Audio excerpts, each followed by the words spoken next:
Pelangi di Langit Singosari, karya Singgi Hadi Mintarja. Jilid 71, episode Bara di Atas Singgasana. Sejenak kemudian keduanya telah menjadi semakin dekat. Darah rakyat Singasari yang mengelilingi arena seakan-akan berhenti mengalir ketika kedua orang di arena itu saling berbenturan.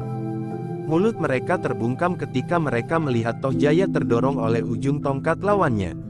Tetapi ternyata bahwa ia benar-benar memiliki ketangkasan berkuda.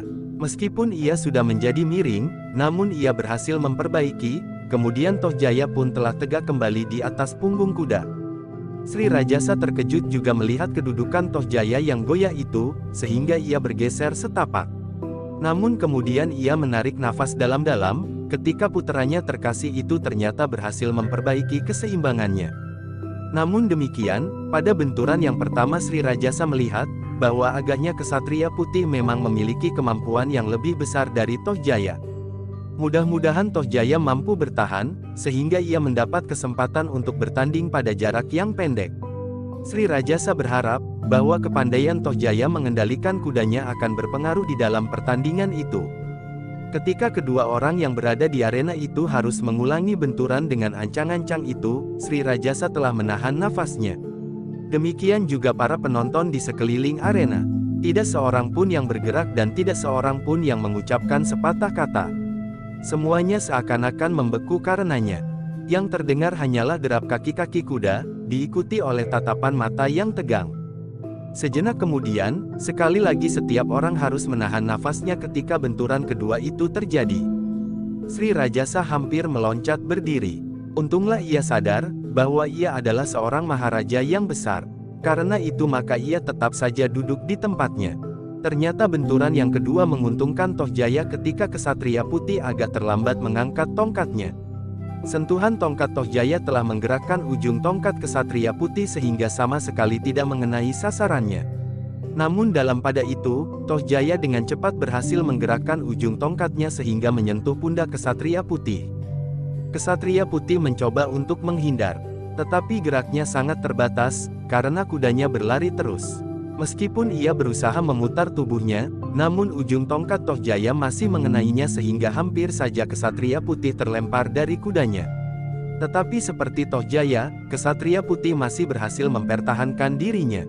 Kakinya masih berpegangan dengan kuat, sedang sebelah tangannya memeluk kudanya sementara tangannya yang lain memegangi tongkatnya erat-erat. Untunglah bahwa kudanya adalah kuda yang baik, sehingga meskipun kendalinya lepas sama sekali, tetapi kuda putih itu tidak melonjak dan melemparkan penunggangnya yang sedang dalam kesulitan. Tohjaya melihat kedudukan kesatria putih yang lemah itu. Karena itu, setelah kedua benturan itu tidak berhasil menjatuhkan salah seorang daripada mereka yang bertanding, mereka akan meneruskan pertandingan pada jarak pendek tanpa ancang-ancang. Dalam pada itu Tohjaya ingin mempergunakan kesempatan selagi kesatria putih masih berusaha memperbaiki keseimbangannya. Dengan serta-merta ia menarik kendali kudanya berputar. Dengan tergesa-gesa Tohjaya memacu kudanya kembali mengejar kuda kesatria putih. Namun sementara itu, kesatria putih sudah sempat duduk kembali di atas punggung kudanya. Ia sudah berhasil menguasai keadaan sepenuhnya.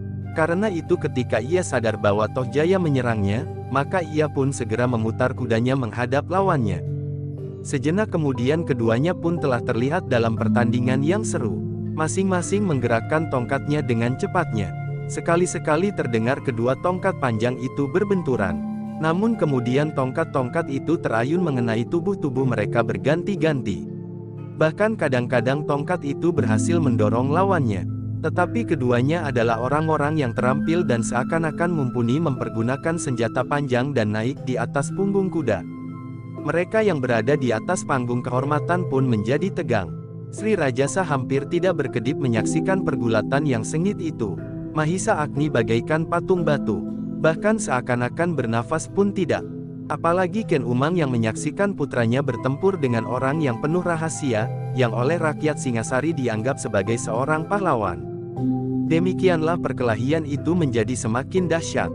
Bahkan kemudian mereka seakan-akan telah menjadi bersungguh-sungguh. Hanya karena ujung tongkat-tongkat itu dilapisi dengan sabut, serta daya tahan tubuh-tubuh itu sangat kuat, maka mereka berdua masih tetap berada di punggung kuda.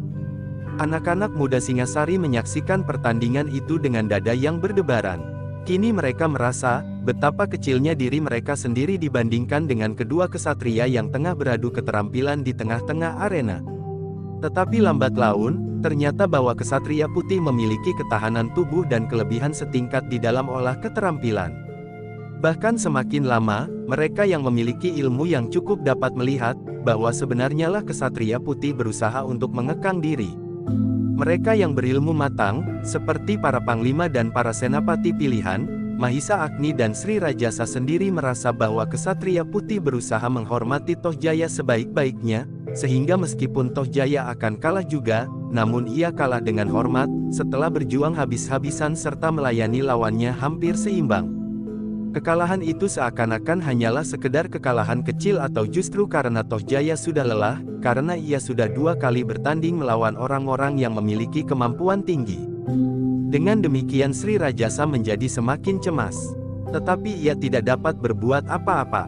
Ia tidak dapat menghentikan pertandingan. Ia tidak akan dapat berbuat sesuatu atas kesatria putih, karena ia adalah seorang pahlawan. Kesatria putih akan memenangkan pertandingan ini, ia berdesah. Jika demikian, maka ia harus dilenyapkan, agar di Singasari hanya ada seorang pahlawan saja, Tohjaya. Tanpa sesadarnya Sri Rajasa berpaling kepada Mahisa Agni sambil berkata di dalam hati, ia harus menyelesaikannya nanti. Dalam pada itu Mahisa Agni sendiri duduk dengan tegangnya menyaksikan pertandingan itu. Karena itu ia sama sekali tidak menyadari bahwa Sri Rajasa sedang memandanginya dan bahkan berkata di dalam hatinya, bahwa Mahisa Agni akan mendapat tugas yang sangat berat. Membinasakan kesatria putih tanpa diketahui oleh orang lain, agar tidak menimbulkan kesan, bahwa Singasari telah berkhianat terhadap kesatria yang selama ini telah mengabdi kepada rakyat tanpa pamrih. Demikianlah pertandingan di arena itu berlangsung terus. Tetapi agaknya Tohjaya sudah menjadi semakin letih. Serangan-serangannya sama sekali sudah tidak mapan lagi. Bahkan sekali 2 kali apabila kesatria putih berhasil menghindar, maka ayunan tongkatnya hampir-hampir saja menyeretnya jatuh dari atas punggung kuda. Dalam pada itu kesatria putih nampaknya masih segar, sesegar ketika ia datang. Dengan sentuhan kecil, Tohjaya pasti sudah akan terlempar dari kudanya. Namun ternyata kesatria putih tidak melakukannya. Seperti pada saat Tohjaya bertanding melawan anak muda yang terakhir. Kesatria putih banyak memberi kesempatan kepada lawannya untuk bertahan duduk di atas punggung kudanya. Demikianlah sebenarnya tampak oleh mereka yang berdiri di sekitar arena, apalagi bagi yang duduk di atas panggung kehormatan, bahwa Tohjaya sudah kehilangan kemampuan karena kelelahan meskipun ia masih tetap duduk di atas punggung kuda. Ternyata bahwa kesatria putih tidak berhasrat sama sekali menjatuhkannya dari atas punggung kuda itu. Bagi orang-orang yang berada di panggung kehormatan, tampak jelas bagaimana kesatria putih masih berpura-pura menyerang Tohjaya. Namun serangan-serangan itu sama sekali bukan serangan sebenarnya yang dapat menjatuhkannya. Sri Rajasa tidak mengerti, apa sebabnya kesatria putih berbuat demikian. Tohjaya pun tidak mengerti, kenapa kesatria putih itu tidak menyentuh saja tubuhnya, dan ia akan segera terpelanting jatuh. Adalah di luar dugaan, ketika kesatria putih itu kemudian mendekati senapati yang menjadi saksi utama di dalam pertandingan itu sambil berkata, apakah ketentuan dari pertandingan ini, jika tidak seorang pun terjatuh dari kudanya, dapat dianggap bahwa pertandingan ini berakhir tanpa ada yang menang dan kalah? Senapati itu mengerutkan keningnya. Ia sama sekali tidak membuat ketentuan itu. Pertandingan akan berlangsung terus, sehingga salah seorang dapat dikalahkan. Bahkan meskipun tidak dengan sengaja, ada juga salah seorang peserta yang jatuh dan pingsan. Bagaimana? Kesatria putih mendesak. Sebelum ia menjawab, Tohjayalah yang menyahut, aku tahu, kau memenangkan pertandingan ini. Kenapa kau tidak mau mendorong aku jatuh? Tidak, kau, maksud hamba, tuanku adalah seorang yang memiliki kemampuan yang mengagumkan. Tuanku bukan seorang yang dengan mudah dapat dikalahkan. Dan hamba kira, hamba tidak akan dapat menjatuhkan tuanku, meskipun tampaknya tuanku sudah lelah. Hamba pun sadar, bahwa hal ini juga disebabkan bahwa tuanku sudah bertempur 2 kali berturut-turut. Jangan mengigau, ayo, selesaikan tugasmu. Kau akan dieluk-elukan oleh rakyat Singasari sebagai pahlawan terbesar melampaui kebesaranku. Kesatria putih tidak menyahut. Namun tiba-tiba saja ia mengangkat wajahnya memandang Sri Rajasa yang kemudian berdiri di panggung kehormatan. Toh Jaya, kau harus mengakui kelebihan kesatria putih kali ini, meskipun kau dapat bertahan sampai saat terakhir. Kau sudah bertempur 2 kali melawan orang-orang terkuat di Singasari. Namun itu bukan alasan yang dapat kau pergunakan untuk membela diri. Sudahlah, turunlah dari kudamu sebagai pertanda kemenangan lawanmu. Toh Jaya memandang Sri Rajasa dengan tegangnya. Tetapi ia pun kemudian turun dari kudanya di depan panggung kehormatan. Dengan tergesa-gesa ia pun naik ke atas panggung itu, lalu bersimpuh di hadapan Sri Rajasa sambil berkata, "Ampun Ayahanda, hamba tidak dapat mempertahankan kebesaran nama Ayahanda di arena ini karena kehadiran kesatria putih. Kau sudah berbuat sebaiknya, marilah sekarang kita menuntut janji kesatria putih. Jika ia memenangkan pertandingan ini, ia akan membuka kerudung putihnya di hadapan kita di sini, sehingga rakyat Singasari akan mengenalnya, siapakah sebenarnya pahlawan yang besar ini, yang selama ini sudah menyelamatkan puluhan, bahkan ratusan rakyat yang mengalami bencana." Toh Jaya mengangkat wajahnya. Kini ia memandang kesatria putih yang masih duduk di atas punggung kudanya dengan tongkat panjang di tangan kanannya. "Kesatria putih," panggil Sri Rajasa, "kemarilah." Kesatria putih tampak ragu-ragu sejenak. "Buat apa Kakanda memanggil setan itu?" desis Ken Umang, "biarlah ia segera pergi. Ia sudah melepaskan harapan Toh Jaya untuk menjadi anak muda terkuat di seluruh negeri."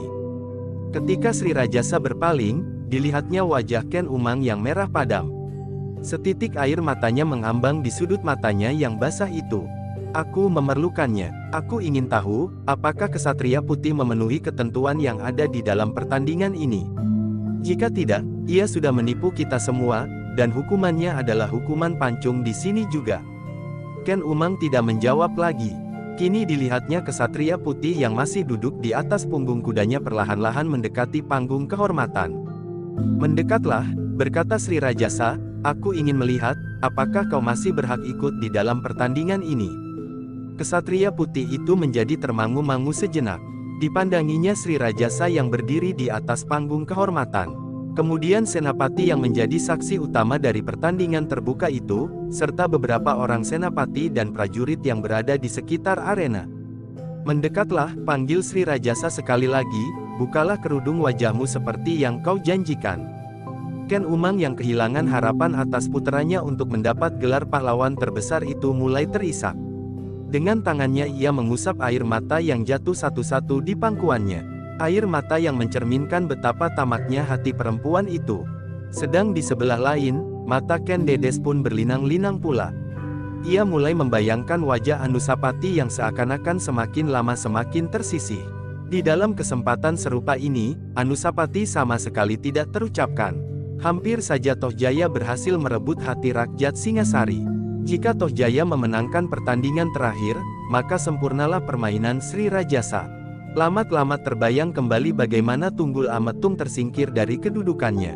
Bagaimanapun juga akhirnya Ken Dedes pun mengerti, bahwa sebenarnya Ken Arok saat itu telah berhasil melakukan peranannya dengan baik sekali.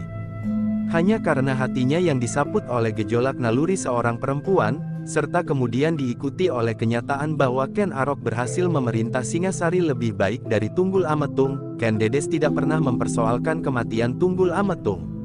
Tetapi kini, dengan cara yang selembut itu pula Sri Rajasa berusaha menyingkirkan keturunan Tunggul Ametung, meskipun anak itu sendiri sama sekali tidak mengetahuinya. Seperti Ken Umang, Ken Dedes pun mengusap air matanya. Tetapi seakan-akan cahaya yang terpantul dari butiran-butiran air mata dari kedua istri Sri Rajasa itu berwarna lain. Demikianlah kuda kesatria putih kini sudah berdiri di depan panggung kehormatan. Perlahan-lahan kesatria putih itu pun meloncat turun dari kudanya. Katanya kemudian, "Ampun tuanku Sri Rajasa Batara Sang Amurwabumi. Apakah tuanku benar-benar berkeinginan melihat wajah hamba yang jelek ini? Aku tidak peduli. Namun aku ingin mengetahui, apakah kau masih pantas untuk ikut bermain-main bersama anak-anak di arena ini?" Kesatria putih membungkukkan badannya dalam-dalam. Tetapi ia tidak segera membuka kerudung putihnya. Perlahan-lahan ia mendekati tangga panggung kehormatan itu. Dan tanpa diduga-duga oleh siapapun ia mulai naik setapak demi setapak. Langkahnya ternyata telah mempesona setiap orang. Mereka bagaikan membeku melihat kesatria putih naik ke atas panggung.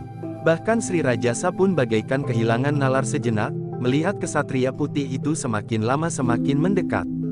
Yang mendebarkan jantung setiap orang adalah, tiba-tiba saja kesatria putih itu pun berlutut. Tidak di hadapan Sri Rajasa tetapi yang mula-mula adalah di hadapan Permaisuri. Semua orang terkejut karenanya. Ken Dedes pun terkejut bukan kepalang, sehingga ia hanya diam mematung, tidak tahu apa yang akan dilakukan. Baru setelah berlutut di hadapan Permaisuri, kesatria putih bersimpuh di hadapan Sri Rajasa sambil berkata, "Perkenankanlah hamba membuka kerudung putih hamba betapapun jeleknya wajah ini." "Berdirilah," berkata Sri Rajasa yang serasa masih terpesona oleh peristiwa-peristiwa yang tidak mereka perhitungkan sebelumnya, "dan bukalah kerudung putihmu menghadap rakyat Singasari yang akan menilai, siapakah kesatria putih sebenarnya, dan apakah ia masih dapat disebut kanak-kanak." Kesatria putih termangu-mangu sejenak.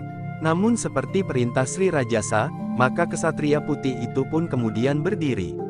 Sekali ia berpaling memandang Toh Jaya dan Ken Umang, barulah kemudian tangannya bergerak menggapai kerudung putihnya. Darah Toh Jaya serasa berhenti mengalir. Ia menjadi sangat tegang menunggu. Demikian juga rakyat Singasari. Nafas mereka tertahan-tahan. Mereka tidak sabar lagi menunggu, siapakah sebenarnya kesatria putih itu. Tiba-tiba hati mereka terjerat oleh kata-kata kesatria putih yang lantang, "Rakyat Singasari. Inilah kenyataanku, kesatria putih yang selama ini menumbuhkan teka-teki bagi kalian." Bersamaan dengan terkatupnya bibir kesatria putih itu, maka direnggutnya tirai yang selama ini menutup wajahnya. Tirai putih yang membuatnya disebut kesatria putih selain kudanya yang putih pula. Ketika tirai di wajah itu terbuka, setiap dada telah dihentakkan oleh kenyataan yang tidak mereka duga-duga sama sekali. Demikian wajah itu terbuka, setiap mulut telah menyebut namanya dengan wajah tegang penuh keheranan dan bahkan pertanyaan yang ragu-ragu, "Anusapati Putera Mahkota?" Mereka menjadi yakin ketika kesatria putih yang sudah tidak berkerudung lagi itu berkata, "Akulah Anusapati, Putera Mahkota Kerajaan Singasari yang besar, Putera Sri Rajasa Batara Sang Amurwabumi yang lahir dari Ibunda Permaisuri Ken Dedes." Arena itu menjadi gegap gempita. Lebih dahsyat dari ledakan 1000 guntur bersama-sama. Langit rasa-rasanya akan runtuh dan demikian pula hati Toh Jaya dan Ken Umang. Seperti belanga yang terbanting di batu pualam, maka hati mereka pun pecah berkeping-keping. Dalam pada itu Sri Rajasa berdiri dengan wajah yang merah padam. Sejenak dipandanginya Anusapati, namun kemudian dipandanginya wajah Mahisa Agni tenang. Tetapi wajah yang tenang itu bagaikan air pusaran yang dahsyat yang menghisapnya ke dalam kehancuran yang mutlak. Mahisa Agni sendiri masih tetap berada di tempatnya. Ia sama sekali tidak berbuat sesuatu. Dibiarkannya semuanya terjadi menurut perkembangan yang wajar dari peristiwa yang sudah diperhitungkannya masak-masak. Sri Rajasa pasti tidak akan berani berbuat apapun juga di hadapan rakyat Singasari yang selama ini menganggap kesatria putih sebagai pelindung mereka. Apalagi kini mereka mengetahui bahwa kesatria putih itu tidak lain adalah Putera Mahkota. Putera Mahkota yang selama ini mereka anggap sebagai seorang laki-laki yang hanya mampu menunggui istrinya, tanpa menghiraukan keadaan pemerintah sama sekali, tanpa berbuat apapun juga untuk kesejahteraan rakyatnya. Ternyata bahwa dugaan itu keliru. Yang mereka anggap sebagai pahlawan selama ini ternyata adalah orang yang tepat, orang yang dapat mereka pergunakan sebagai tempat berpegangan yang kokoh di masa mendatang. Rakyat Singasari sama sekali tidak menghiraukan perasaan apakah yang sedang bergejolak di dalam hati Sri Rajasa. Bahkan sebagian dari mereka menganggap bahwa Sri Rajasa pun akan menjadi gembira sekali menghadapi kenyataan itu. Namun dalam pada itu Sri Rajasa terpaksa mengakui di dalam hati, bahwa kini ia menghadapi permainan Mahisa Agni yang ternyata berhasil mengatasi permainannya. Ketika ia berhasil menyingkirkan Tunggui Ametung, Mahisa Agni hanyalah seorang anak muda Panawijen yang sedang sibuk membuat bendungan, ia sama sekali tidak berbuat sesuatu, selain justru membantunya, mengalahkan Witantra ketika ia berusaha membersihkan nama Kebo Ijo yang telah dibunuhnya pula. Tetapi kini, ia menghadapi permainan Mahisa Agni. Dan Sri Rajasa pun sadar, bahwa Anusapati adalah kemenakan Mahisa Agni. Meskipun kecurigaan itu timbul sejak lama, dan menyingkirkan Mahisa Agni ke Kediri, Namun ternyata bahwa Mahisa Agni masih sempat membentuk Anusapati menjadi seorang anak muda yang pilih tanding, yang melampaui kemampuan Tohjaya. Meskipun demikian, Sri Rajasa bukannya seorang yang terlampau bodoh. Ia adalah seorang pemikir yang masak, yang mampu menyingkirkan Tunggul Ametung dan sekaligus memperistri Ken Dedes, kemudian menggunakan gejolak perasaan orang-orang Kediri sendiri untuk menjatuhkan Maharaja Kediri yang termasyhur. Karena itu, setelah ia berhasil menguasai gejolak perasaannya, maka tiba-tiba Sri Rajasa itu pun melangkah maju mendekati Anusapati. Sambil menepuk bahunya ia berkata kepada rakyat Kediri, "Rakyatku yang baik, sekarang kalian sudah melihat kenyataan ini. Yang kalian elu-elukan sebagai pahlawan dan kalian sebut Ksatria Putih itu adalah seorang yang memang seharusnya menjadi seorang pahlawan. Ia adalah putra mahkota, itulah sebabnya aku ikut berbangga, bahwa pilihanku tidak salah. Anak sulungku, yang selama ini aku bentuk untuk menjadi seorang pahlawan di masa datang, telah menunjukkan kemampuannya. Selama ini aku simpan ia di dalam istana dalam penempaan yang tidak mengenal jemu bersama Tohjaya. Dan harapanku atas keduanya ternyata tidak sia-sia. Tohjaya telah mencoba berbuat sejauh dapat dilakukan, sedang Anusapati telah menunjukkan baktinya pula kepada rakyat Singasari dengan caranya, karena ia tidak mau menyanjung diri. Dan adalah wajar sekali bila Tohjaya tidak dapat mengalahkan Ksatria Putih, karena ternyata bahwa Ksatria Putih bukan saja saudara tuanya, tetapi juga saudara tua seperguruan. Kini terimalah kedua putraku di tengah-tengah kalian." Rakyat Singasari itu menyambut kata-kata Sri Rajasa dengan tepuk tangan dan sorak mawurahan. Mahisa Agni mengerutkan keningnya. Ternyata Sri Rajasa masih mempunyai cara untuk meneruskan permainan. Tetapi bagaimanapun juga, Mahisa Agni sudah memiliki separuh kemenangan. Sedang separuh lagi masih diperebutkan. Jika Mahisa Agni mendapat sebagian yang separuh, maka bagiannya sudah lebih banyak dari yang akan didapat oleh Sri Rajasa. Tetapi Mahisa Agni pun mempertimbangkan semuanya dengan saksama. Kemungkinan-kemungkinan yang bakal datang di dalam istana. Tetapi kesempatan untuk merebut hati rakyat di hadapan rakyat itu adalah kesempatan yang hampir mustahil didapatkannya jika bukan karena tingkah Tohjaya sendiri. Dalam pada itu, kedua istri Sri Rajasa ternyata tengah menekuni perasaan masing-masing yang bergejolak di dalam dada. Ternyata mereka telah menjumpai persoalan yang sama sekali tidak diduga-duga. Begitu besar hati Ken Dedes menyaksikan putranya yang tanpa disangkanya, bahkan mimpi pun tidak, tiba-tiba saja menjadi seorang pahlawan yang paling besar di kalangan anak-anak muda Singasari sesuai dengan kedudukannya sebagai putra mahkota. Sebagai seorang yang berpikir cerah, Ken Dedes pun segera dapat menyelusuri, apakah yang sebenarnya telah terjadi di balik dinding istana yang tinggi itu. Tentu Mahisa Agni memegang peranan yang penting di dalam permainan ini. Tanpa Mahisa Agni, Anusapati hanyalah sekedar abu di dalam kobaran api ketamakan istana Singasari. Tanpa disadarinya, maka air mata permaisuri itu mengalir dengan derasnya. Setiap kali tangannya mengusap maka air itu telah tumbuh pula di pelupuk. Ken Umang pun telah menangis pula. Betapa ia mencoba bertahan menghadapi kenyataan.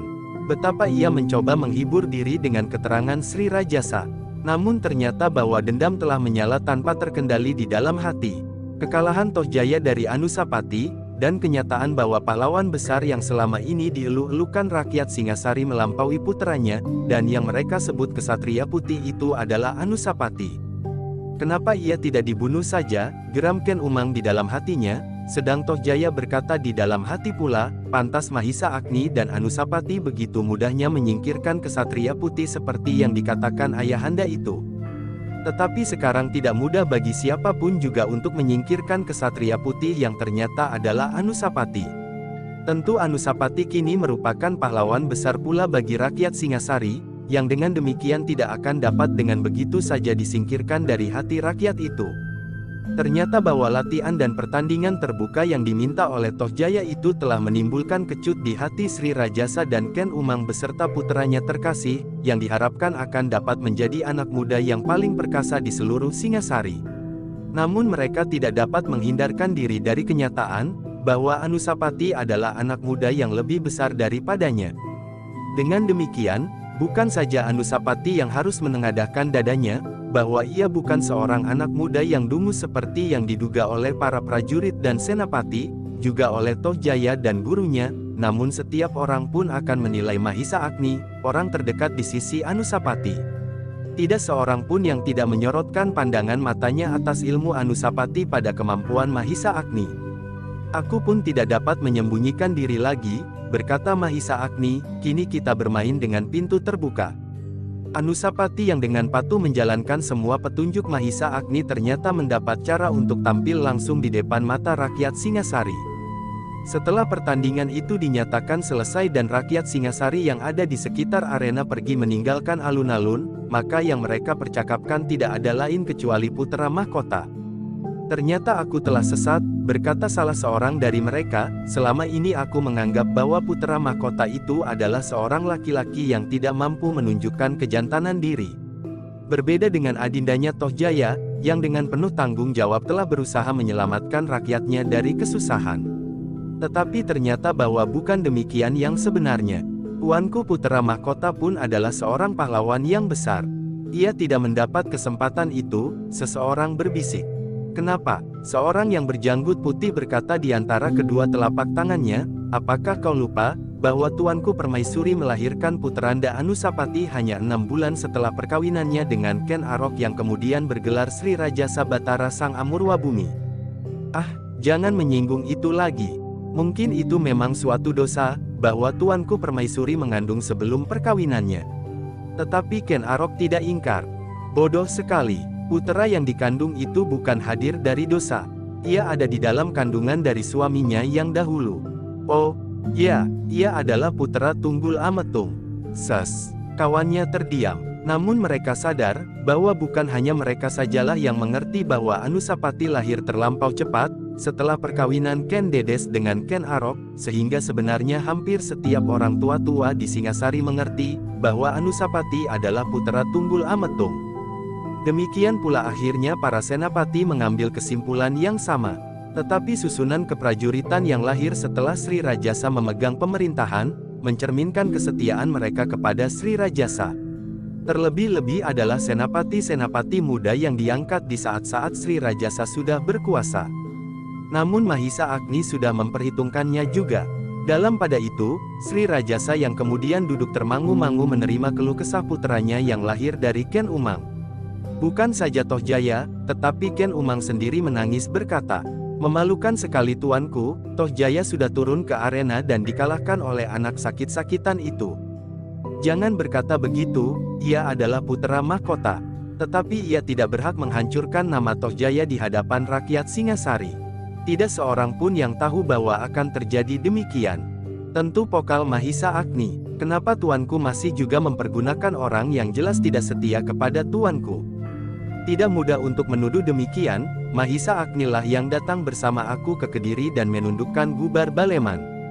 Tidak ada seorang pun yang dapat melakukan hal itu. Tentu tuanku sendiri dapat melakukannya. Aku tidak yakin, setelah aku memeras tenaga melawan Maharaja dari Kediri itu, sahut Sri Rajasa, apalagi jika tanpa Mahisa Agni saat itu, kedua kekuatan itu pasti akan bergabung. Dan aku tidak akan pernah kembali ke Singasari. Tidak ada kekuatan yang dapat melawan Gubar Baleman dan Maharaja Kediri bersama-sama. Ken Umang tidak menyahut lagi. Ia memang tidak dapat ingkar, tanpa Mahisa Agni, Singasari tidak akan dapat sebesar saat ini. Bahkan mungkin Kediri akan mampu mematahkannya sebelum tumbuh dan berkembang. Namun kini ternyata Mahisa Agni menjadi penghalang baginya, bagi putranya Tohjaya, karena Mahisa Agni adalah paman Anusapati. Jangan kau risaukan, berkata Sri Rajasa, aku mempunyai 1000 jalan. Tetapi aku tidak dapat berbuat kasar. Aku harus berhati-hati. Sekarang aku tahu, bahwa pasti Anusapati sendirilah yang telah berhasil membunuh Kiai Kisi ketika ia pergi menumpas penjahat itu. Dan aku pun harus memperhitungkannya sebagai orang berkerudung hitam yang berkeliaran di istana ini. Jika demikian, maka aku harus menjadi semakin berhati-hati. Permainan Mahisa Agni cukup matang. Ken Umang dan Tohjaya tidak menyahut. Mereka harus mengerti, bahwa tidak menguntungkan apabila mereka berbuat dengan tergesa-gesa. Ternyata orang Panawijen itu bukannya seorang yang tidak mampu menanggap permainan Sri Rajasa. Mahisa Agni sudah dapat membaca rencanaku, berkata Sri Rajasa di dalam hatinya. Dan Sri Rajasa pun agaknya sudah menduga bahwa Mahisa Agni sudah mengetahui apa yang sebenarnya terjadi atas Tunggul Ametung. Tidak mustahil ia akan mengambil sikap yang menentukan, katanya di dalam hati. Tetapi Sri Rajasa tidak pernah menyatakan kecemasannya kepada Ken Umang maupun kepada Tohjaya. Dalam pada itu, Permaisuri sedang menangisi kenyataan yang tidak terduga-duga. Dihadap oleh putera-puteranya, ia mengucapkan syukur kepada Yang Tunggal, bahwa ternyata Anusapati bukan seekor domba yang lemah di padang rumput yang penuh dengan serigala. Di mana kau mendapat kemungkinan untuk mengalahkan Tohjaya? Bertanya ibunya. Anusapati tidak menyahut, ia hanya menundukkan kepalanya saja di samping istri dan anaknya yang mulai nakal. Aku benar-benar iri hati Kanda, berkata Mahisa Wongateleng, Kanda tentu tidak berkeberatan mengajari aku. Anusapati tersenyum. Jawabnya, tentu, tetapi kau akan banyak kehilangan waktu. Kenapa? Lebih baik terlambat daripada tidak sama sekali. Baiklah, pada saatnya, kau dapat saja belajar ilmu tata bela diri. Mungkin bersama dengan anak-anak kita. Mahisa Wongateleng tertawa. Anak-anak mereka memang telah tumbuh semakin besar. Mereka adalah laki-laki yang kuat dan nakal. Tetapi dengan demikian kau harus berhati-hati Anusapati, berkata ibunya. Kenapa ibu? Ken Dedes tidak segera menyahut. Dipandanginya wajah Anusapati sejenak. Masih tampak kegembiraan di sorot matanya meskipun mata itu basah. Namun lambat laun, mata itu menjadi suram. Terbayang di mata Ken Dedes itu, kenyataan tentang Anusapati. Wajah puteranya itu mirip benar dengan wajah Tunggul Ametung, Aku Tumapel yang telah disingkirkan oleh Ken Arok. Sebagai seorang ibu, maka Ken Dedes justru mulai dirayapi oleh kecemasan tentang puteranya itu. Ia sadar, bahwa Ken Arok tidak bersikap jujur. Gelar putera mahkota diberikan kepada Anusapati bukan karena hatinya berkata demikian. Tetapi sekedar untuk mengelabui kata hatinya yang sebenarnya.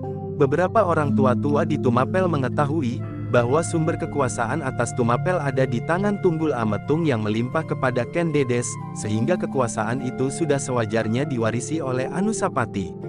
Tetapi tentu Ken Arok yang bergelar Sri Rajasa itu tidak ikhlas membiarkan Anusapati kelak benar-benar bertahta di Singasari. Betapa perasaan itu menghentak-hentak di dadanya, sehingga pada suatu saat, ia tidak dapat bertahan lagi. Dipanggilnya Anusapati menghadap seorang diri, dan terloncat di bibirnya pesan, kau memang harus berhati-hati Anusapati. Anusapati yang memang sudah menyimpan berbagai pertanyaan di dalam hati, seolah-olah mendapat jalan untuk bertanya kepada ibunya. Kenapa ibu setiap kali berpesan kepada hamba untuk berhati-hati? Dan kenapa hamba merasa bahwa memang hamba selalu dibayangi oleh pengawasan yang tidak sewajarnya di dalam istana ini? Ken Dedes yang dadanya sudah dipenuhi oleh berbagai macam perasaan itu hampir saja menuangkan segala sesuatu kepada Anusapati. Namun tiba-tiba ia merasa sesuatu telah menahannya. Karena itu yang terlontar dari bibirnya hanyalah sebagian saja, kau mempunyai ibu tiri Anusapati. Dan ibu tirimu juga mempunyai seorang anak laki-laki, hampir sebaya dengan kau. Anusapati mengangguk-anggukkan kepalanya. Katanya kemudian, tetapi ibu, apakah hamba harus mencurigai saudaraku sendiri meskipun bukan lahir dari ibu yang sama? Pertanyaan itu menyentuh hati Ken Dedes. Maka sejenak ia merenung. Ada sesuatu yang memberati hatinya untuk berkata berterus terang. Apalagi setelah ia tahu bahwa anaknya bukan seorang laki-laki dungu yang hanya dapat mengeluh dan meratap. Kini baginya Anusapati adalah seorang laki-laki, seorang jantan sepenuhnya, sehingga ia pun pasti akan dapat mengambil sikap jika hatinya tersinggung. Karena itu, Ken Dedes hanyalah dapat menarik nafas dalam-dalam. Namun desakan perasaan di dada Anusapati lah yang kemudian mendorongnya bertanya, Bunda, hamba tidak mengerti, apakah hanya sekedar perasaan hamba, bahwa sebenarnya lah ayahanda tidak bersikap adil terhadap hamba dan Adinda Tohjaya. Sejak hamba kanak-kanak, hamba merasakan perbedaan sikap itu. Di dalam banyak hal ayahanda Sri Rajasa tidak membantu hamba. Juga di dalam olah kanuragan. Hamba seakan-akan selalu tersisih. Hanya Adinda Tohjaya lah yang mendapat kesempatan sebaik-baiknya. Baginya, sebelum hamba muncul sebagai kesatria putih di arena, hamba adalah seorang yang tidak berharga. Dengan demikian hamba harus menempuh jalan lain untuk dapat mengimbanginya. Jalan apakah yang sudah kau tempuh Anusapati? Untunglah ada Pamanda Mahisa Agni. Pamanda Mahisa Agnilah yang telah membentuk hamba menjadi seorang yang mampu mengimbangi Tohjaya tanpa diketahui olehnya dan oleh Ayahanda Sri Rajasa. Jika hamba tidak mendapat kesempatan atas permainan Pamanda Mahisa Agni, sebagai kesatria putih yang sudah dikenal rakyat Singasari, mungkin hamba akan mengalami akibat lain, jika diketahui bahwa hamba mempunyai ilmu yang cukup. Ken Dedes mengangguk-anggukkan kepalanya. Tetapi tanpa disadarinya air matanya mengalir semakin deras. Terbayang keadaan Anusapati yang seakan-akan selalu terdorong menjauh dari setiap kesempatan. Tetapi Ken Dedes tidak dapat mengatakannya. Ken Dedes tidak dapat mengemukakan perasaan yang sebenarnya bergejolak di dalam hatinya. "Ibu," bertanya Anusapati lebih lanjut, "kenapa Ayahanda Sri Rajasa bersikap demikian? Apakah sesuatu yang membuatnya membenci hamba?" "Tidak Anusapati, tidak. Itu hanya sekedar perasaanmu saja. Sikap ayahandamu kepadamu tidak ubahnya dengan sikap Sri Rajasa kepada putera-puteranya yang lain. Aku juga pernah mendengar Tohjaya mengeluh kepada ibunya, menanyakan sikap Ayahanda Sri Rajasa.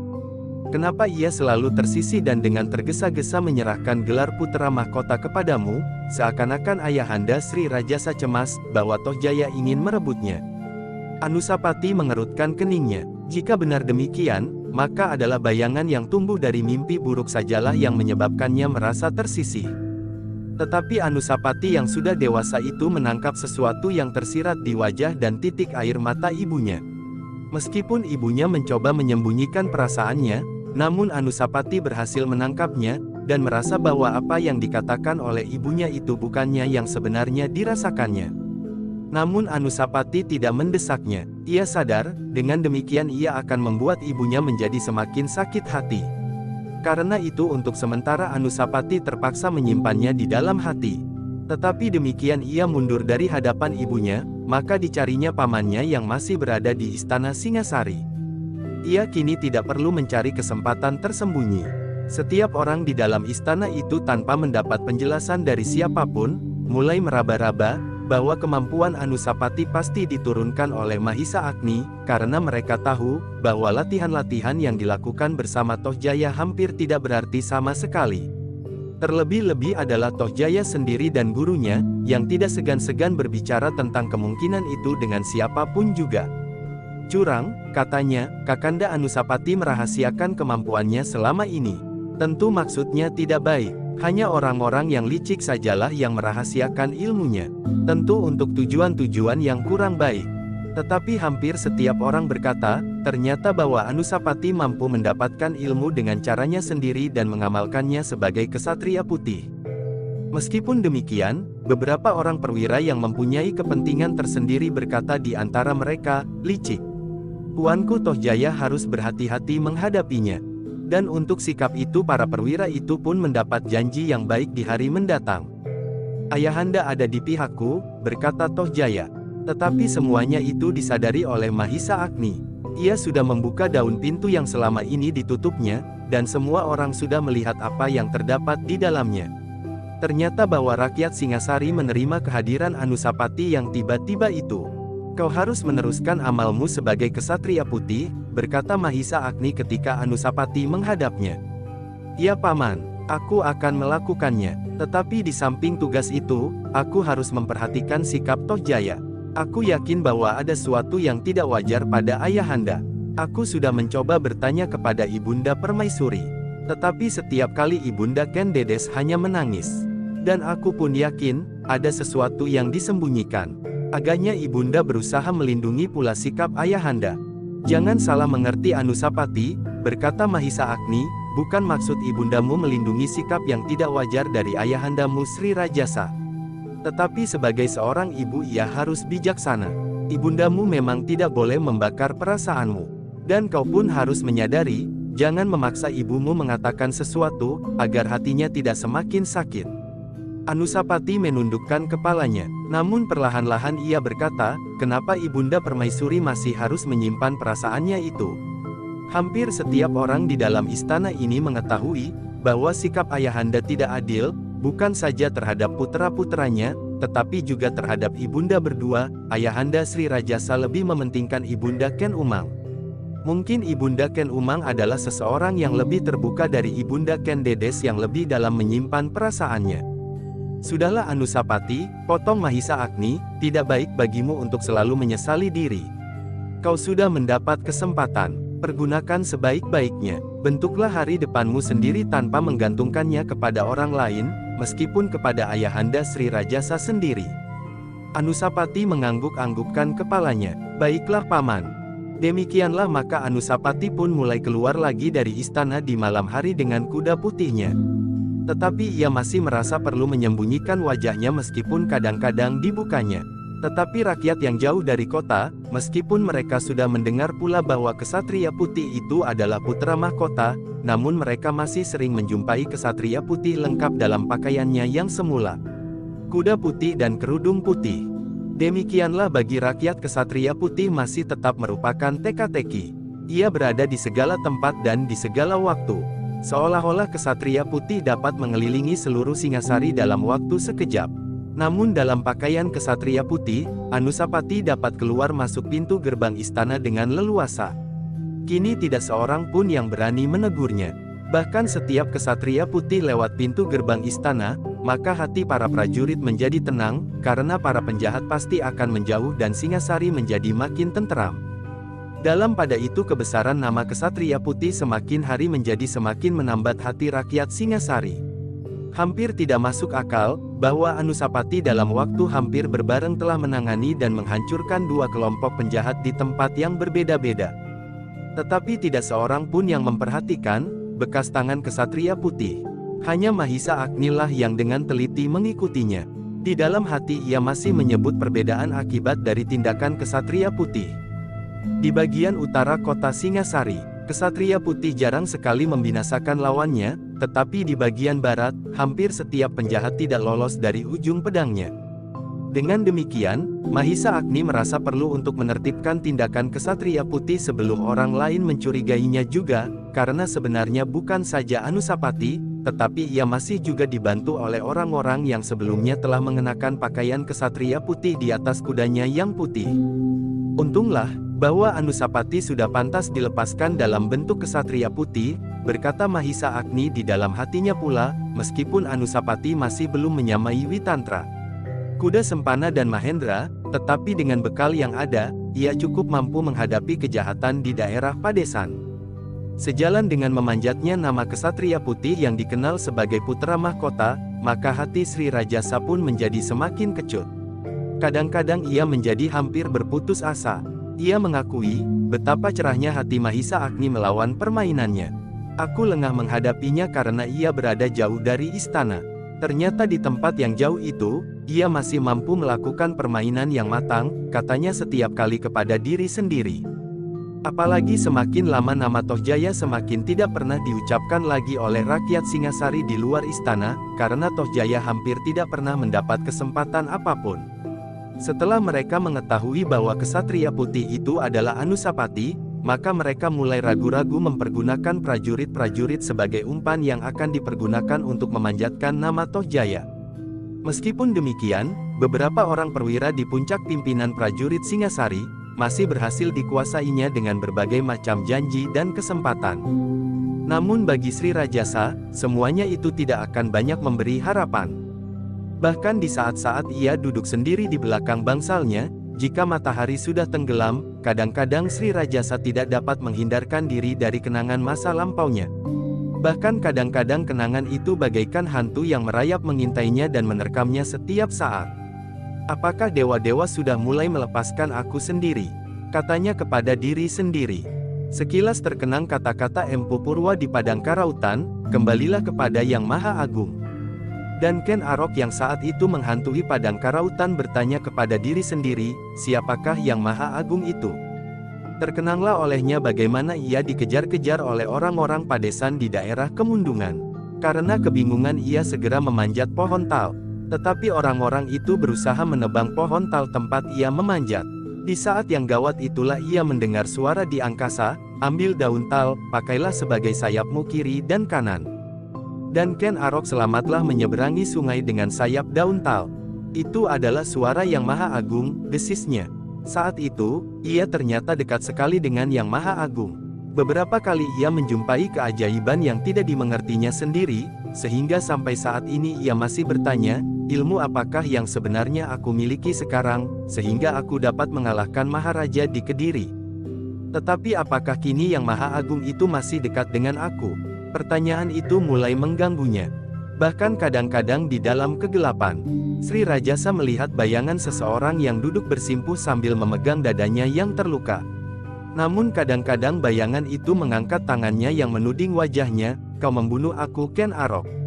"Tidak, tidak," Ken Arok yang bergelar Sri Rajasa itu berdesis sambil menutup wajahnya. Bayangan itu adalah bayangan Empu Gandring yang telah dibunuhnya dengan keris yang dibuat oleh Empu Gandring itu sendiri. Ketika bayangan itu lenyap, hadirlah bayangan yang lain, seorang anak muda yang berwajah riang. Tetapi wajah itu rasa-rasanya bagaikan menyala. "Kau memperdaya aku, Ken Arok. Aku tidak pernah bersalah. Aku tidak pernah membunuh aku, Tunggul Ametung." Dan ketika bayangan yang kemudian hadir, hatinya menjadi semakin kecut. Dilihatnya aku, Tunggul Ametung datang sambil menggeram, "Akan datang saatnya aku menuntut balas Ken Arok." Ken Arok yang bergelar Sri Rajasa itu menjadi semakin kecut. Bayangan Tunggul Ametung itu semakin lama menjadi semakin jelas. Bukan wajah Tunggul Ametung, tetapi wajah itu adalah wajah Anusapati. Wajah kesatria putih yang lahir dari Ken Dedes oleh tetesan darah aku yang telah dibunuhnya itu. Terasa kengerian yang sangat mencekam hati Sri Rajasa. Wajah demi wajah dari orang yang telah dibunuhnya silih berganti membayanginya, bercampur baur dengan wajah Anusapati, bahkan kemudian wajah Mahisa Agni. Mahisa Agni, tiba-tiba Sri Rajasa menggeram. Bagi Sri Rajasa ternyata Mahisa Agni lah kini orang yang paling berbahaya. Tanpa Mahisa Agni, Anusapati sama sekali tidak berarti baginya. Tetapi Sri Rajasa untuk sementara tidak akan dapat berbuat banyak terhadap Mahisa Agni, meskipun Sri Rajasa yakin bahwa Mahisa Agni tidak akan berhenti sampai sekian. Kemenangan yang pernah dicapainya akan mendorongnya untuk berbuat lebih banyak lagi. Bagi Mahisa Agni perjuangan itu pasti dianggapnya sebagai kewajiban. Ia telah kehilangan pamannya, Empu Gandring, suami Ken Dedes, dan bahkan terjerumus ke dalam perang tanding melawan Witantra untuk menetapkan kekalahan Kebo Ijo. Mahisa Agni pasti sudah menemukan kebenaran dari segala peristiwa yang terjadi, berkata Sri Rajasa kepada diri sendiri. Dan tiba-tiba saja Sri Rajasa pun teringat pula kepada Witantra dan saudara seperguruannya, Mahendra. Ingatan yang tumbuh di hati Sri Rajasa itu membuatnya semakin gelisah. Terapi ia sudah melangkah, tingkat demi tingkat dari suatu perjuangan yang berat sudah dilaluinya. Yang kini ia sudah sampai pada titik perjuangan yang terakhir, mewariskan kekuasaan yang dibangunnya selama ini kepada keturunannya, bukan keturunannya Tunggul Ametung. Meskipun ada juga putra-putranya yang lahir dari Ken Dedes, tapi Sri Rajasa menganggapnya bahwa Ken Dedes pernah melahirkan anak Tunggul Ametung. Tapi kegagalannya menampilkan Toh Jaya menjadi pahlawan terbesar di antara putra-putranya membuatnya kehilangan arah. Semua rencananya pecah bersama dengan kekalahan Toh Jaya di arena melawan Kesatria Putih yang ternyata adalah Anusapati. "Aku harus mulai dari permulaan lagi," berkata Sri Rajasa di dalam hatinya. Tapi ia belum tahu apa yang sebaiknya dilakukan. Namun yang terlintas di dalam angan-angannya, Mahisa Agni harus segera kembali ke Kediri sehingga kesempatannya bertemu dan berbincang dengan Anusapati menjadi sangat terbatas. Demikianlah maka di hari berikutnya jatuhlah perintah bahwa Mahisa Agni harus segera meninggalkan istana Singasari. Mahisa Agni pun sebenarnya telah menduga bahwa ia harus segera meninggalkan Singasari untuk dijauhkan dari putra mahkota. Tetapi jalan sudah terbuka meskipun justru bahaya menjadi semakin besar bagi Anusapati. Namun bertindak sesuatu atas Anusapati yang dikenal oleh rakyat Singasari sebagai kesatria putih memerlukan pertanggungan yang besar. Meskipun demikian Mahisa Agni tidak boleh lengah sebelum ia berangkat meninggalkan istana. Ia banyak sekali memberikan pesan kepada Anusapati. Tetapi satu hal yang tidak dikatakannya, bahwa Anusapati sebenarnya bukan putra Sri Rajasa. "Paman," Anusapati mendesak, "apakah sebabnya aku harus menempuh jalan yang aneh untuk mendapatkan tempat di hati rakyat Singasari? Dan kenapa aku rasa-rasanya menjadi semakin jauh dari ayahanda Sri Rajasa?" "Tidak ada persoalan apapun yang dapat menjadi alasan itu Anusapati," berkata Mahisa Agni, Jika sekarang kau menghadapi kenyataan itu, barangkali karena ibumu seorang yang lebih banyak menyimpan perasaan. Seorang yang tidak ingin melontarkan diri ke atas awang-awang, melampaui dan bahkan jika perlu beralaskan orang lain. Tetapi sifat-sifat Ken Umang memang tidak terpuji. Itulah agaknya yang menyebabkan ada perbedaan antara kau dan Toh Jaya di hadapan Sri Rajasa. Tetapi percayalah bahwa hal itu tidak akan langgeng. Akhirnya akan tampak dan terbukti, mana yang baik dan mana yang tidak. Anusapati menarik nafas dalam-dalam. Jalanmu sudah terbuka. Teruskan amalmu sebagai kesatria putih. Kau harus lebih banyak keluar dari istana. Jangan sampai terjadi, kesatria putih melakukan tindakan di suatu tempat tetapi kau berada di dalam istana. Jika demikian pasti akan menimbulkan pertanyaan. 1 kali 2 kali mungkin tidak akan diketahui, tetapi perasaan Sri Rajasa yang tajam, dan usaha Toh Jaya untuk mencari kelemahanmu, akan memaksa mereka mencari setiap kesalahan yang mungkin terjadi. Anusapati menganggukkan kepalanya. Pada suatu saat Anusapati, untuk tidak menimbulkan kesalahan, sebaiknya kau sendirilah yang akan menjadi kesatria putih. Kau seorang diri tanpa orang lain. Meskipun kegiatan kesatria putih akan berkurang, tetapi lubang-lubang yang dapat membuat kau terperosok ke dalamnya menjadi semakin kecil. Ya, Paman. Sementara itu, untuk keselamatanmu, setiap kali salah seorang dari orang-orang tua itu akan mengawasimu dari kejauhan seperti yang juga sering terjadi. Menghadapi kejahatan yang besar dan dilakukan oleh penjahat-penjahat yang kuat, kau tidak boleh berjuang seorang diri. 1 atau 2 orang akan membantumu. Tetapi hanya seorang sajalah yang boleh berperan sebagai kesatria putih. Tetapi bagaimana aku dapat berhubungan dengan mereka, Paman? Merekalah yang akan menghubungi kau setiap kali. Sumekar dapat menjadi penghubung yang baik pula. Anusapati mengangguk-anggukkan kepalanya. Nah, jagalah dirimu baik-baik. Tetapi jangan sekedar tenggelam dalam tugas kesatria putih. Kau harus menyempurnakan ilmumu sebaik-baiknya. Jika pada suatu saat kau menjumpai bahaya dari manapun datangnya, kau benar-benar sudah menjadi sempurna dan mampu mempertahankan dirimu. Orang-orang seperti Kiai Kisi masih akan berkeliaran mencarimu. Suatu saat akan datang orang yang jauh lebih dari Kiai Kisi, karena ternyata Sri Rajasa kini pasti sudah memperhitungkan, bahwa kau sendirilah yang telah membunuh Kiai Kisi itu. Demikianlah, maka pesan Mahisa Agni itu selalu diingat oleh Anusapati. Ia harus berhati-hati, baik di dalam lingkungan hidupnya sehari-hari, maupun apabila ia pergi keluar istana sebagai kesatria putih. Namun seperti yang dikatakan oleh Mahisa Agni, Anusapati masih selalu memerlukan waktu untuk menyempurnakan ilmunya. Setiap hari ia singgah di tempat yang terasing untuk mematangkan ilmu yang sudah dimilikinya. Namun ternyata ada beban baru yang harus dilakukannya. Mahisa Wonga Teleng berkeras untuk mempelajari ilmu daripadanya. Aku jauh ketinggalan dari saudara-saudaraku, berkata Mahisa Wonga Teleng. Tentu ada kesengajaan Ayahanda Sri Rajasa untuk membedakan aku dengan saudara-saudaraku yang lahir dari Ibunda Ken Umang. Tidak, Mahisa Wonga Teleng, jawab Anusapati, tidak ada perbedaan apa-apa. Itu hanyalah perasaan kita. Anusapati mencoba menirukan Mahisa Agni setiap kali ia mengeluh. Dan kini ia mencoba menenteramkan hati adiknya itu. Mahisa Wonga Teleng mengangguk-anggukkan kepalanya. Meskipun Anusapati sendiri melihat kenyataan itu adalah tidak mustahil, terdorong oleh sikap Toh Jaya maka adik-adiknya yang lahir dari Ken Umang telah membenci Mahisa Wonga Teleng karena ia adalah adik Anusapati. Kakanda Toh Jaya juga mengajari adik-adiknya yang lahir dari Ibunda Ken Umang. Apa salahnya aku minta Kakanda Anusapati melatih aku? Baiklah, berkata Anusapati, kita mencari tempat yang baik. Di pagi-pagi benar kita mulai berlatih sampai matahari terbit. Waktunya hanya pendek sekali, sahut Mahisa Wonga Teleng, bagaimana kalau sampai matahari sepenggalah? Anusapati tersenyum. Katanya, bukankah kau sudah mempunyai seorang guru yang mengajarimu bersama-sama dengan adinda yang lain? Tetapi tidak lagi bagiku setelah aku kawin. Seperti juga Kakanda Anusapati tidak mendapat kesempatan berguru lagi. Untunglah ada Pamanda Mahisa Agni. Jika aku tahu sebelumnya, aku pasti ikut berlatih pada Paman Mahisa Agni. Akulah yang barangkali bernasib jelek. Aku tidak mendapat perhatian dari Pamanda Mahisa Agni, dan tidak terhitung oleh Ramanda Sri Rajasa. Jangan begitu, tidak ada perbedaan, baik pada Paman Mahisa Agni, maupun pada Ayahanda Sri Rajasa. Entahlah, sahut Mahisa Wonga Teleng, tetapi sekarang aku minta kepada Kakanda Anusapati, ajari aku meskipun terlambat. Aku menjadi semakin tua, dan anakku menjadi semakin besar. Anusapati tidak dapat menolak permintaan adiknya. Sebenarnya lah bahwa Mahisa Wonga Teleng belum menjadi tua. Ia masih sangat muda, meskipun anaknya bertambah besar, tetapi saat perkawinannya lah yang terlampau maju. Anusapati tidak mengerti, kenapa Ayahanda Sri Rajasa berlaku demikian.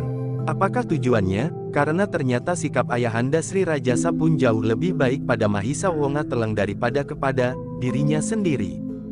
Tidak seperti pada saat Anusapati mempelajari olah kanuragan dari pamannya, Mahisa Wonga Teleng tidak perlu bersembunyi-sembunyi. Ternyata ia berani menghadapi tantangan di sekitarnya. Dan ternyata tidak ada seorang pun yang berani merintanginya, apalagi gurunya adalah Ksatria Putih.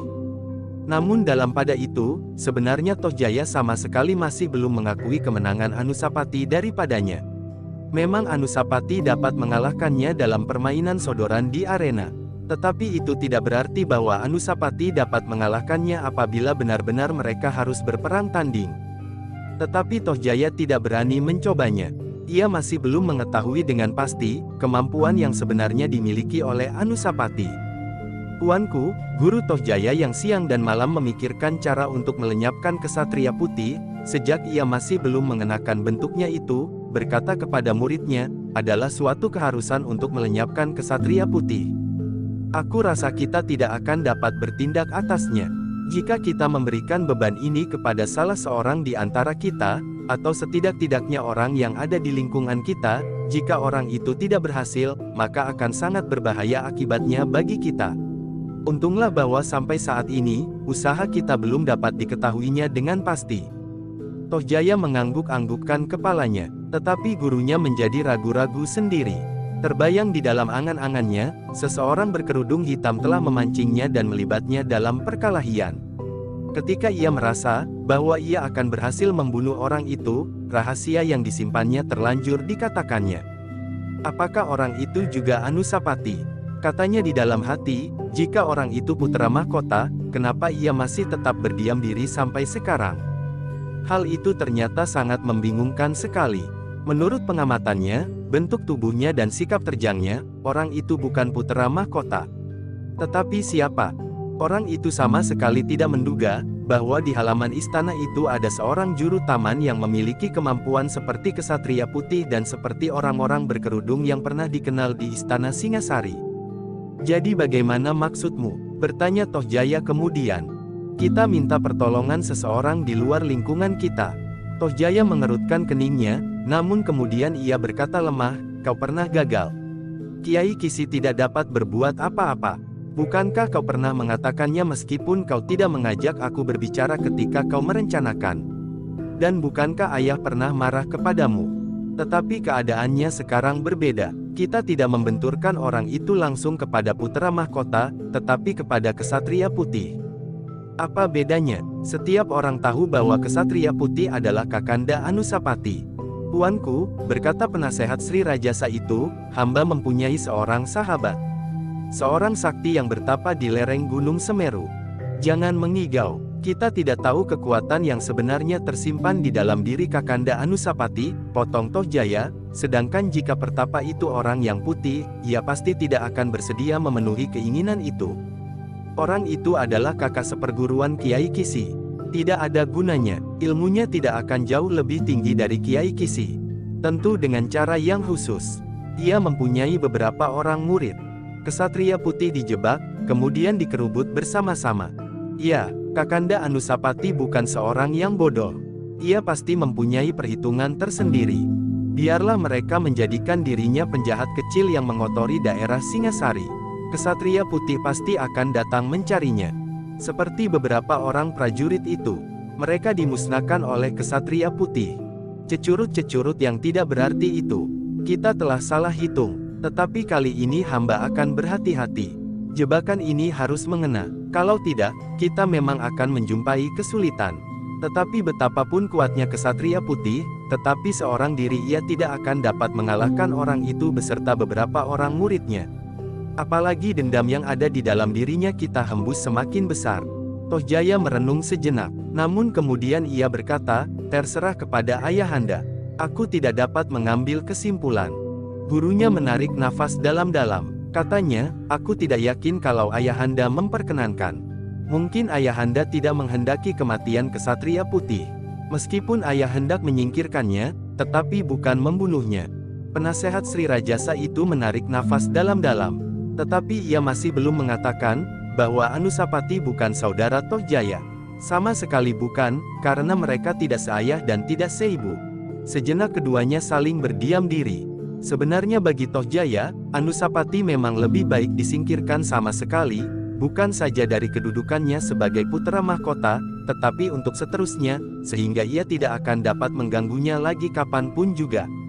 Tetapi aku kira ayahanda bersikap lain, berkata Toh Jaya di dalam hatinya, apalagi setelah ayahanda tahu, bahwa kesatria putih adalah Kakanda Anusapati.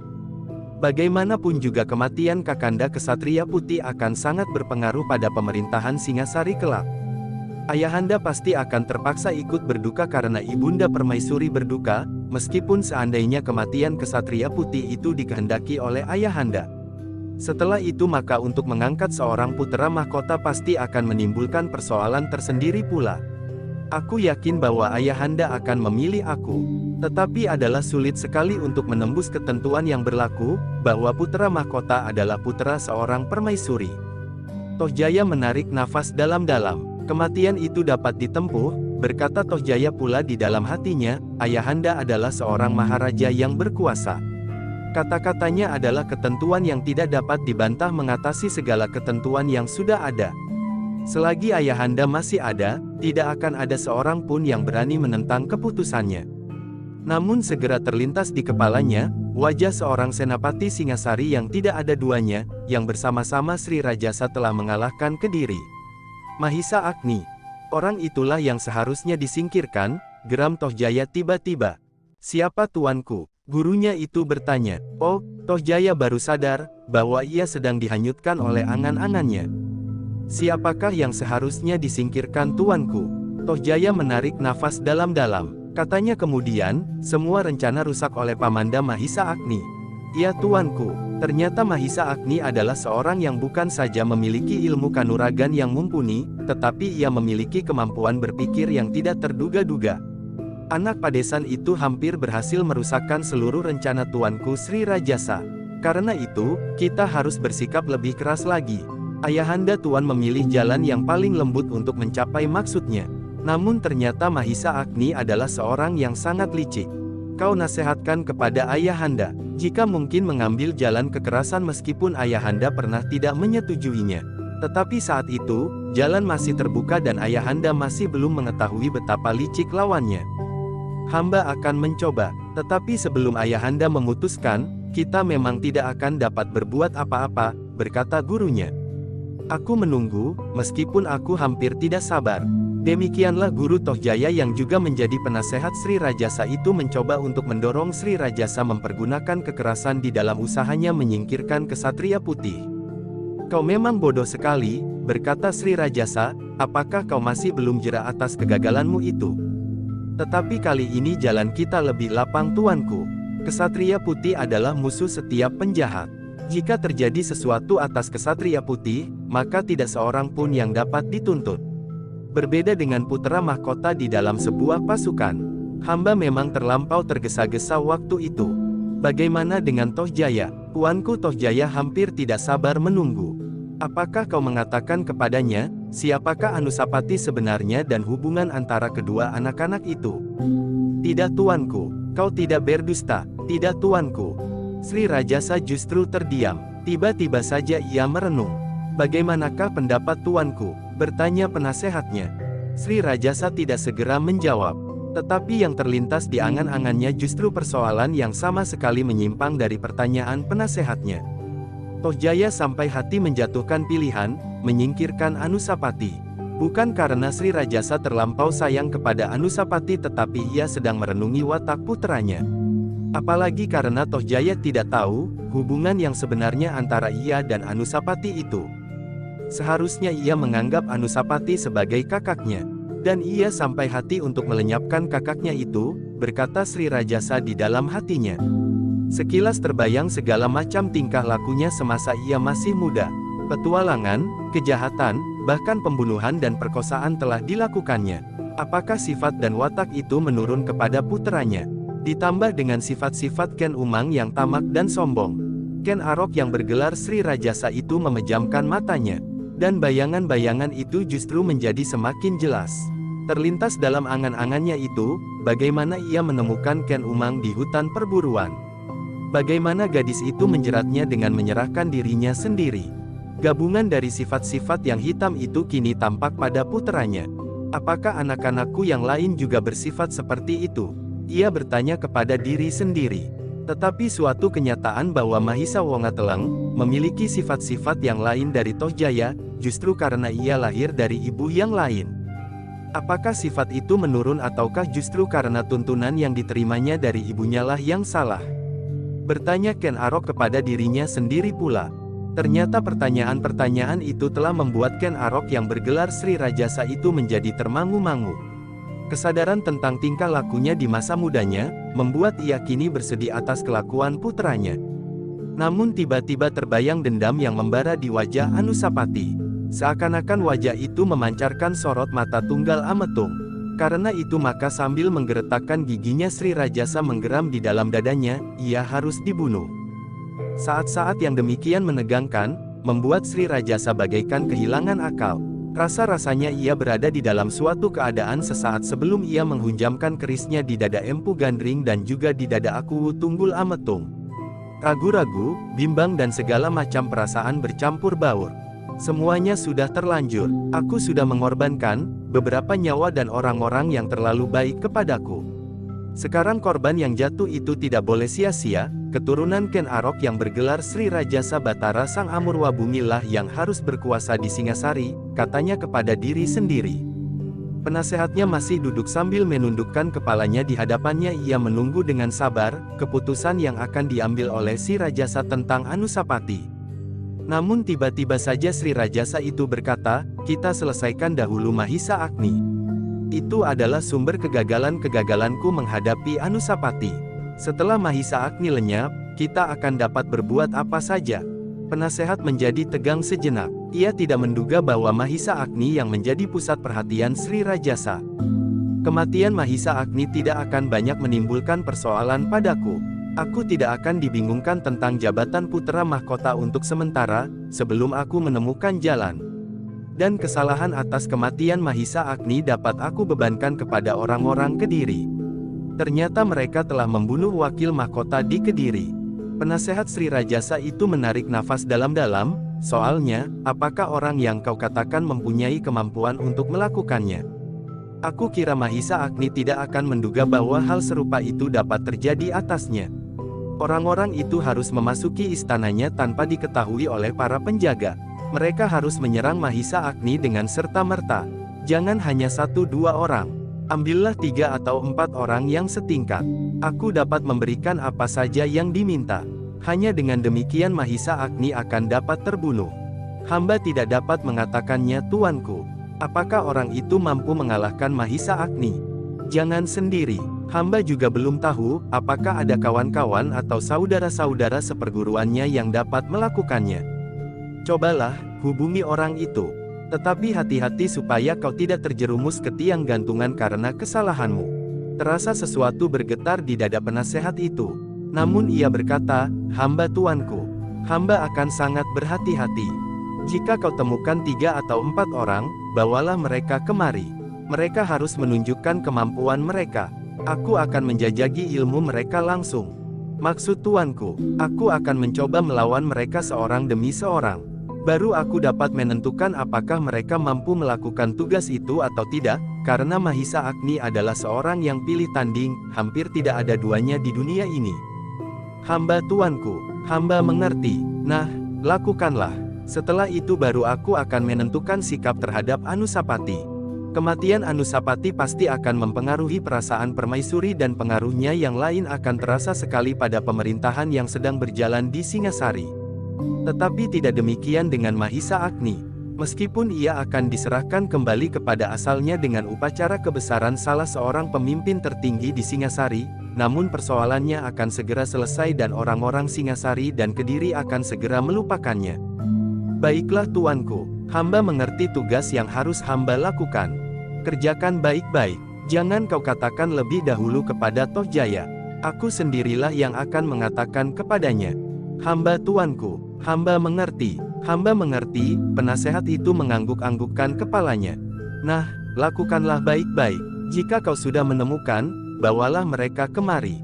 Di dalam saat yang tepat, mereka akan pergi ke Kediri, sementara Anusapati harus diusahakan tetap berada di istana saat itu. Jika tidak, dan kebetulan sekali ia berada di Kediri, maka gabungan kekuatan keduanya benar-benar mencemaskan meskipun harus melawan 3 atau 4 orang sekaligus. Hamba tuanku, hamba mohon waktu sepekan. Hamba akan segera memberikan laporan tentang orang yang hamba katakan. Aku menunggu waktu yang kau katakan. Segala sesuatu harus kau bicarakah dahulu dengan aku. Kau mengerti, jangan membuat rencana sendiri yang justru akan dapat menggagalkan semua rencana yang sudah tersusun. Hamba tuanku, penasehat itu mengangguk-angguk. Sejenak kemudian maka ia pun mohon diri.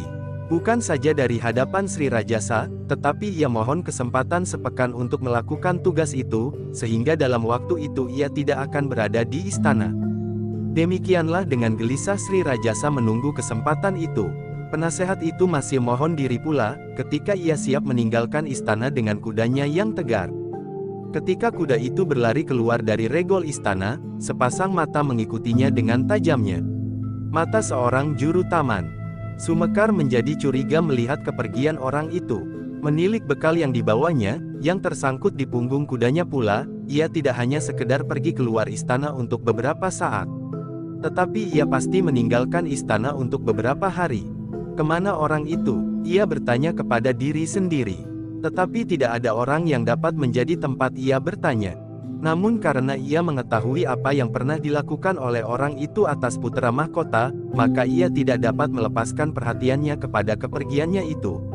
Mungkin ia sedang merencanakan sesuatu untuk mencelakakan putra mahkota pula. Karena itu, mau tidak mau, Sumekar harus menghubungi Anusapati dan memberitahukan kepergian penasehat Sri Rajasa itu.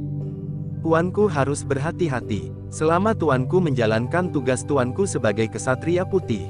Mungkin pada suatu saat orang itu sengaja menjebak tuanku. Anusapati mengangguk-anggukkan kepalanya. Teringat pula olehnya bagaimana ia telah dijebak oleh seorang yang menyebut dirinya bernama Kiai Kisi, sehingga kemungkinan yang serupa memang akan dapat terjadi. Teringat pula olehnya, sekelompok prajurit yang menyamar menjadi perampok untuk menjebak kesatria putih. Tetapi mereka dapat dihancurkan dan bahkan pedang-pedangnya telah dilemparkan ke depan regol istana. Dengan demikian Anusapati semakin menyadari, bahwa bahaya menjadi semakin besar mengancamnya dari segala arah. Baik sebagai putra mahkota, apalagi sebagai kesatria yang berkeliaran di segala tempat dan di segala waktu. Jadi bagaimana menurut pertimbangan Paman Sumekar? Tuanku harus menyampaikan hal ini kepada orang-orang lain yang menyatakan dirinya dalam pakaian kesatria putih itu. Anusapati mengangguk-anggukkan kepalanya. Katanya, mereka memang harus lebih berhati-hati. Bukan sekedar berhati-hati tuanku, mereka harus memperhitungkan segala kemungkinan. Jika salah seorang kesatria putih itu dapat dijebak oleh sekelompok orang-orang itu, dan kesatria putih itu ternyata bukan tuanku, maka persoalannya akan menggemparkan seluruh Singasari. Nama tuanku akan terguncang pula karenanya. Anusapati mengangguk-anggukkan kepalanya. Katanya, aku mengerti paman. Aku akan menghubungi mereka. Biasanya salah seorang dari mereka menunggu aku di batas kota. Tentu saja tidak sebagai kesatria putih. Sebaiknya tuanku cepat menyampaikan kabar ini sebelum terlambat. Anusapati mengangguk-anggukkan kepalanya. Ia menyadari kesulitan yang dapat timbul apabila sekelompok orang yang berilmu tinggi sengaja menjebak salah seorang dari kesatria putih itu. Demikianlah, di malam harinya, Anusapati pun seperti biasanya keluar dari regol istana dalam pakaian kesatria putih. Para prajurit yang sedang bertugas menganggukkan kepalanya dengan hormatnya. Mereka sadar betapa beratnya tugas yang telah dibebankan di pundaknya sendiri oleh putra mahkota itu. Tugas yang dilakukan seorang diri sebagai kesatria putih itu ternyata melampaui kemampuan sepasukan prajurit pilihan. Namun malam itu Anusapati telah membawa pesan yang mendebarkan bagi kesatria putih yang lain. Orang yang malam itu menghubungi Anusapati di batas kota adalah Witantra sendiri. "Paman, menurut Paman Sumekar, kemungkinan yang buruk itu dapat terjadi." Witantra mengangguk-anggukkan kepalanya. Katanya kemudian, "Memang tuanku. Jika terjadi demikian, maka semuanya akan rusak. Jadi bagaimana menurut pertimbangan Paman? Aku akan menarik mereka malam ini. Tetapi di manakah mereka itu?" "Hanya seorang yang berpakaian kesatria putih malam ini. Kuda Sempana. Aku tahu kemana ia pergi." "Jadi maksud Paman, kesatria putih harus menghentikan kegiatannya untuk sementara. Sampai aku menghubungi tuanku lewat Sumekar." Anusapati mengangguk-anggukkan kepalanya. Lalu kainnya, "Jadi bagaimana aku malam ini? Marilah tuanku pergi bersama aku. Sebaiknya tuanku melepaskan pakaian kesatria putih itu supaya jika bertamu dengan kuda Sempana dalam pakaian kesatria putih, tidak akan ada dua kesatria putih dalam waktu bersamaan. Jika kebetulan ada seseorang yang melihatnya, maka akibatnya dapat mengganggu pula." "Tetapi bagaimana dengan kudaku?" bertanya Anusapati. "Kuda putih adalah salah satu ciri kesatria putih. Banyak kuda putih di Singasari. Tetapi asal tuanku tidak mempergunakan pakaian dan kerudung putih, maka orang tidak segera mengambil kesimpulan bahwa yang lewat adalah kesatria putih." Anusapati ragu-ragu sejenak, tetapi ia pun segera melepaskan tirai putih yang tersangkut di lehernya. Bahkan kemudian ia melepas kain pancingnya dan dikerudungkannya di punggungnya, agar orang tidak mudah mengenalnya sebagai putra mahkota. "Tuanku seperti seekor burung yang besar sekali di atas seekor kuda," berkata Witantra. Anusapati tersenyum. "Tetapi katanya, kita menempuh jalan paling aman, kita menghindari seseorang sejauh mungkin agar tidak timbul pertanyaan tentang kuda putih ini. Yang penting tuanku, asal tidak ada dua orang kesatria putih bersama-sama. Yang berbahaya adalah saat kita bertemu dengan kuda Sempana. Dan kita akan berusaha menemuinya tanpa dilihat oleh orang lain, meskipun tuanku tidak dalam pakaian kesatria putih. Sampai saat ini kesatria putih masih dianggap sebagai seseorang yang ajaib, yang ada di sembarang tempat dan waktu meskipun sudah mengalami pengekangan yang agak jauh." Anusapati mengangguk-anggukkan kepalanya. Ia menyadari bahwa pamannya sudah berusaha mengatur serapi mungkin agar tidak menimbulkan pertanyaan-pertanyaan yang dapat mengurangi nilai dari perbuatan kesatria putih. Demikianlah maka Witantra telah membawa Anusapati berpacu di dalam kegelapan. Untunglah bahwa keduanya telah terbiasa berkuda di dalam gelap menyusuri jalan-jalan di daerah yang paling sulit sekalipun. Malam itu mereka harus menemukan kuda Sempana dan menariknya sebelum ia bertemu dengan jebakan yang belum dimengerti. Untunglah bahwa di setiap malam mereka yang menamakan diri kesatria putih itu selalu saling berbicara tentang daerah yang akan mereka datangi, sehingga dalam keadaan yang gawat, mereka akan segera dapat dihubungi. Demikianlah, menjelang tengah malam mereka telah sampai di tempat yang disebutkan oleh kuda Sempana. Sesuai dengan ciri-ciri yang diberikannya, maka Witantra pun berhasil mengikuti jejak perjalanan kesatria putih sehingga pada suatu tempat, mereka menemukan kesatria putih yang sedang menunggu di bawah sebatang pohon cangkring. "Hei, ternyata tuanku putra mahkota," berkata kuda Sempana. "Ya, aku dibawa oleh Paman Witantra kemari. Apakah ada sesuatu yang penting tuanku? Bukankah malam ini hamba diperbolehkan bergerak setelah tengah malam? Karena di separuh malam pertama, tuanku sendiri akan mengelilingi kota Singasari." "Ya, tetapi ada sesuatu yang penting aku sampaikan," sahut Anusapati, "sehingga Paman Witantra memandang perlu untuk membawa aku kemari." "Apakah yang penting itu tuanku? Apakah ada kejahatan di lewat tengah malam yang akan tuanku tangani sendiri, sehingga hamba harus membatalkan tugas hamba malam ini?" "Tidak, tetapi ada sesuatu yang berbahaya bagi kita," jawab Anusapati. Kuda Sempana menganggukkan kepalanya, tetapi ia tidak bertanya lagi, dan Anusapati lah yang kemudian bercerita tentang penasehat Sri Rajasa dan kemungkinan-kemungkinan yang bakal terjadi. Kuda Sempana mengangguk-anggukkan kepalanya. Ia mengerti bahwa dengan demikian tugas kesatria putih ada dalam bahaya. Seperti yang dikatakan oleh Anusapati, apabila seseorang atau segerombolan orang berhasil menangkap kesatria putih, dan kesatria putih itu bukan putra mahkota, maka nama putra mahkota memang dapat terancam. Tohjaya akan memanfaatkan hal itu untuk kepentingannya. Karena itu, maka kuda sempana pun sependapat, bahwa untuk sementara semua rencana akan dibatalkan sehingga mendapatkan suatu penyelesaian yang dapat dipertanggungjawabkan. Tetapi kita tidak boleh berhenti, berkata Witantra, Kesatria Putih masih harus tetap berjuang melawan kejahatan sebelum kejahatan itu berakhir. Hampir tidak mungkin, sahut kuda sempana, umur kejahatan sama dengan umur manusia, karena pada dasarnya manusia dikuasai oleh sifat-sifat yang jahat. Hanya mereka yang berhasil menguasai diri sendiri dan berjuang merebut dirinya dari tangan setan sajalah yang mampu menghindari kejahatan. Witantra mengangguk-anggukkan kepalanya. Katanya, jika demikian kita masih akan berbuat banyak sekali. Dengan pakaian kesatria kita langsung menghadapi kejahatan di medan. Tetapi lewat cara lain kita harus berusaha membawa setiap orang berusaha merebut dirinya sendiri dari kekuasaan setan itu. Jika kita berhasil, maka tugas kita di medan akan jauh berkurang. Kuda sempana mengangguk-angguk. Lalu ia pun bertanya, jadi apa yang akan kita lakukan? Kita akan berhubungan dengan Mahisa Agni. Tetapi aku kira kita akan menentukan, bahwa biarlah putra mahkota sajalah yang berpakaian kesatria putih. Kita akan selalu membayangi, jika putra mahkota masuk ke dalam suatu jebakan, kita akan membantunya.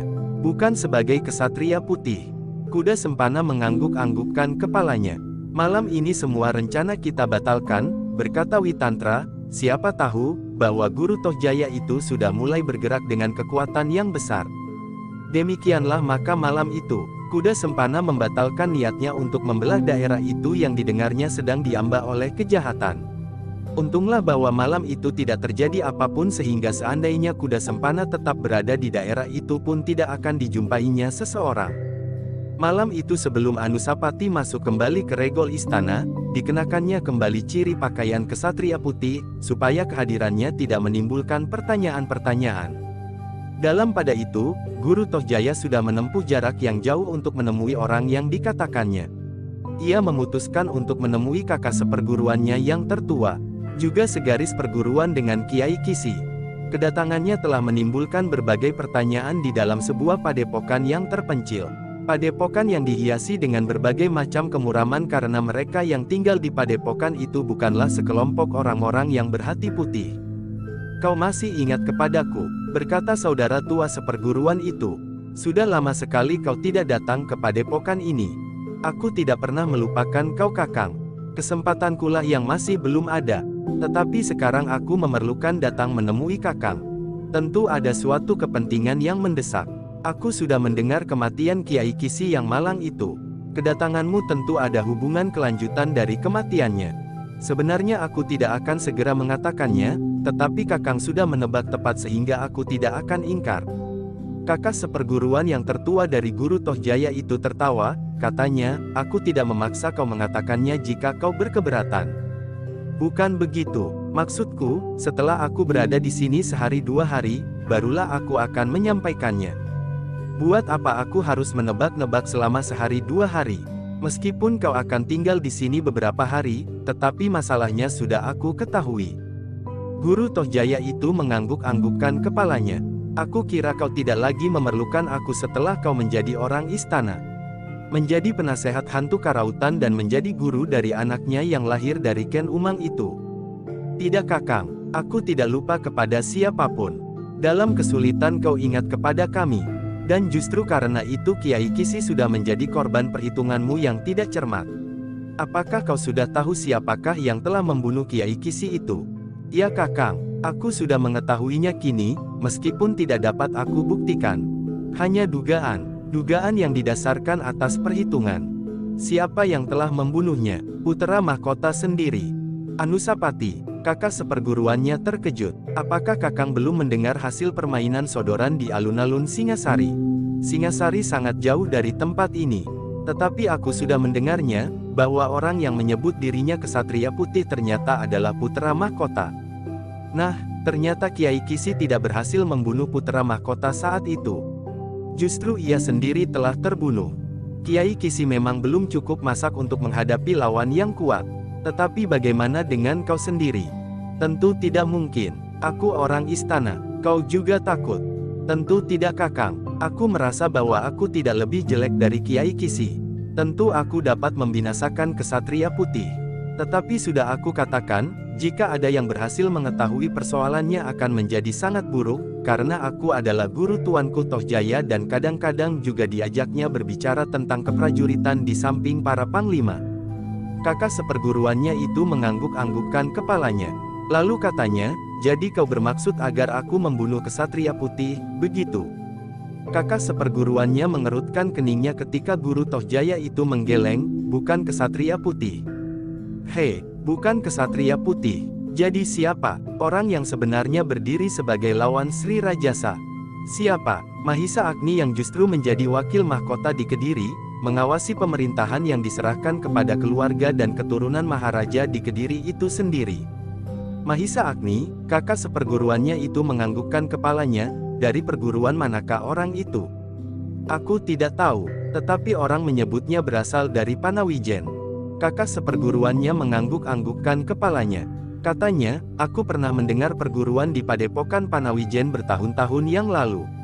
Tetapi aku tidak peduli, ia berhenti sejenak. Lalu, apa yang harus kita kerjakan?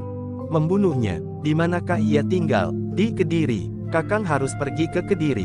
Kakang harus memasuki istananya dan membunuhnya di dalam istana itu.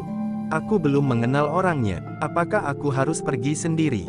Tidak Kakang. Menurut Sri Rajasa, Kakang harus pergi bersama 3 atau 4 orang yang akan didadar oleh Sri Rajasa sendiri.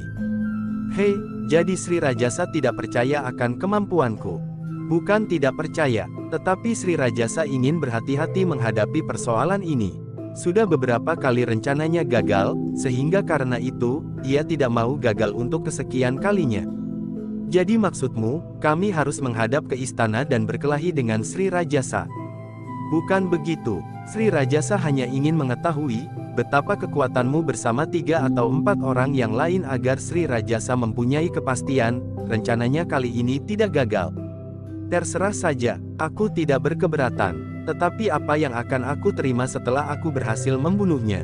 Penasehat Sri Rajasa itu menggelengkan kepalanya. Katanya, kau dapat berbicara sendiri dengan Sri Rajasa. Kakak seperguruannya itu mengerutkan keningnya. Ia pernah mendengar kemenangan Sri Rajasa atas Kediri. Dan ia juga mendengar seorang senapatinya yang berhasil membunuh senapati tertinggi dari Kediri yang hampir tidak terkalahkan.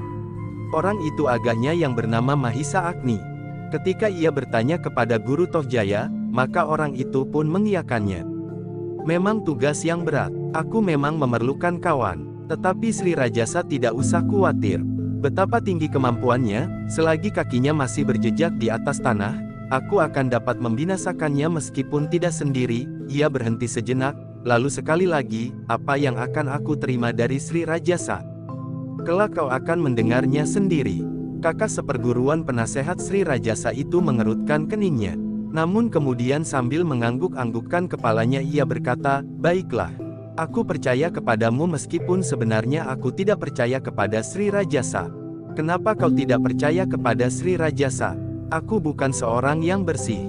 Aku adalah seorang yang licik dan barangkali pengecut. Karena itu aku mengerti. Sri Rajasa sudah sampai hati berusaha membinasakan seorang senapatinya yang telah berjasa besar kepadanya. Bahkan juga putra mahkota. Apakah masih ada orang yang dapat percaya kepadanya? Jika orang yang bernama Mahisa Agni itu dibunuhnya, apakah hal yang serupa tidak dapat terjadi atasku, atasmu dan siapapun? Karena itu, aku harus berhati-hati. Kau juga harus berhati-hati. Penasehat Sri Rajasa itu mengangguk-anggukkan. Katanya, kau benar, tetapi sampai saat ini aku masih dipercayanya meskipun kadang-kadang dibentak-bentaknya. Baiklah, aku akan menghadap ke istana. Berhadapan dengan orang selicik dan sejahat Sri Rajasa, aku pun harus hati-hati. Apakah Sri Rajasa termasuk seorang yang jahat? Tentu, tetapi ia mempunyai kelebihan dari aku. Ia berhasil membuat Singasari besar. Itu adalah jasa yang telah diberikan kepada tanah ini dan tidak akan dilupakan orang. Tetapi aku tidak berbuat apa-apa. Meskipun demikian, di hadapan kebenaran Sri Rajasa adalah orang yang pernah ingkar daripadanya. Penasehat Sri Rajasa itu menganggukkan kepalanya. Katanya, baiklah Kakang datang ke istana. Terserah, apa yang akan Kakang bicarakan. Aku akan membawa 2 orang saudara seperguruan kita yang tersisa dan 2 orang muridku tertua dan yang sudah memiliki kemampuan penuh. Penasehat itu mengangguk-anggukkan kepalanya. Katanya, terserahlah. Tetapi Mahisa Agni pernah membinasakan senapati tertinggi dari Kediri. Demikianlah, maka pada hari yang ditetapkan setelah beberapa lama penasehat Sri Rajasa tinggal di padepokan saudara seperguruannya itu, mereka berangkat ke istana Singasari. Untuk menyesuaikan diri dengan keadaannya, maka saudara tua penasehat Sri Rajasa itu mengenakan pakaian yang pantas bagi seorang tamu istana, sedang yang lain, untuk menghindarkan kecurigaan akan ditempatkan di luar istana, pada seorang kepercayaan penasehat Sri Rajasa itu. Ternyata kehadiran tamu yang tidak dikenal bersama penasehat Sri Rajasa itu telah menarik perhatian Sumekar yang mengetahui, apa yang pernah dilakukan oleh penasehat itu atas putra mahkota. Karena itu, maka kehadiran orang yang tidak dikenal bersamanya, telah menumbuhkan kecurigaannya. Menilik bentuk wajahnya dan sorot yang tersirat dari tatapan matanya, ia bukan orang yang baik, berkata Sumekar di dalam hatinya. Karena itulah, maka timbullah niatnya untuk selalu mengawasinya. Mungkin ada sesuatu yang pantas dilakukan untuk keselamatan putra mahkota. Karena bagaimanapun juga, seolah-olah Sumekar merasa dirinya telah terlibat di dalam pertentangan tertutup antara putra mahkota dan Tohjaya. Sumekar tidak dapat mengetahui, apa yang telah dibicarakan antara tamu yang aneh itu dengan Sri Rajasa. Tetapi ia tidak dapat mencegah keinginannya untuk mengetahui lebih dekat atas tamu itu. Ketika istana Singasari kemudian disaput oleh gelapnya malam, maka Sumekar segera mengenakan pakaian hitamnya dan dengan hati-hati mendekati bangsal Sri Rajasa. Mungkin ia dapat melihat sesuatu yang dijadikannya bahan pertimbangan. Dengan hati-hati pula ia memanjat sebatang pohon sawo sehingga ia dapat langsung melihat longkangan di belakang bangsal itu. Longkangan yang tertutup. Namun dada Sumekar menjadi berdebar-debar. Ia melihat Sri Rajasa, penasehatnya dan tamunya berada di longkangan itu, bahkan seakan-akan mereka akan bertempur. Apakah yang akan mereka lakukan? Bertanya Sumekar di dalam hati. Dari kejauhan ia melihat, Sri Rajasa telah bersiap berhadapan dengan tamunya. Apakah mataku tidak beres lagi malam ini? Sumekar menggosok-gosok matanya. Namun ia benar-benar melihat sejenak kemudian keduanya terlibat dalam suatu perkelahian. Semakin lama semakin seru disaksikan oleh penasehat Sri Rajasa yang juga menjadi guru Tohjaya. Sumekar menahan nafasnya. Meskipun ia berada agak jauh, tetapi ia mampu juga menilai keduanya. Sri Rajasa memang orang yang pilih tanding, berkata Sumekar di dalam hatinya, meskipun ia tidak dapat mengatakan cara yang telah dipergunakan oleh Maharaja Singasari itu. Tandangnya kasar dan keras, namun kemampuannya benar-benar tidak ada duanya. Lawannya adalah seorang yang bertempur dengan kasar dan keras pula. Tetapi lambat laun tampak, bahwa Sri Rajasa memiliki kelebihan yang tidak teratasi oleh lawannya. Meskipun demikian, menurut penilaian Sumekar, orang yang berkelahi melawan Sri Rajasa itu pun adalah seorang yang mempunyai ilmu yang cukup tinggi. Apakah akan terjadi sesuatu dengan putra mahkota? Pertanyaan itulah yang pertama-tama membelit dada Sumekar, sehingga ia mulai menilai kemampuan orang itu dengan kemampuan yang dimiliki oleh Anusapati. Tuanku putra mahkota masih terlalu muda menghadapinya apabila dipaksakan suatu tindakan kekerasan berhadapan oleh orang itu, katanya di dalam hali. Sejenak kemudian maka perkelahian itu pun berakhir. Meskipun Sri Rajasa belum mengalahkan lawannya dengan mutlak, tetapi pastilah demikian jika mereka berkelahi terus. Sumekar tidak tahu apa yang mereka bicarakan kemudian. Yang terlintas di kepalanya adalah cara-cara yang akan dipergunakan oleh Sri Rajasa untuk menjebak kesatria putih seperti yang pernah dilakukan oleh Kiai Kisi terhadap putra mahkota. Karena itu, maka ia pun segera menyingkir dan mencoba mencari putra mahkota. Tetapi malam itu Sumekar tidak sempat menemukannya dan sudah tentu ia tidak akan dapat pergi ke bangsal Anusapati yang selalu mendapat pengawasan oleh para prajurit. Meskipun prajurit yang bertugas di sekitar rumah putra mahkota adalah prajurit-prajurit yang baik terhadap putra mahkota, namun kehadirannya pasti akan menjadi buah bibir yang akan sampai ke telinga mereka yang tidak menyukainya. Dalam pada itu, setelah Sri Rajasa selesai dengan perkelahiannya melawan kakak seperguruan penasehatnya itu, ia pun kemudian berkata, "Kau cukup baik untuk melawan Mahisa Agni meskipun kalau kau bertempur sendiri, kau pasti akan dikalahkannya." Apakah Mahisa Agni memiliki kemampuan setingkat dengan tuanku?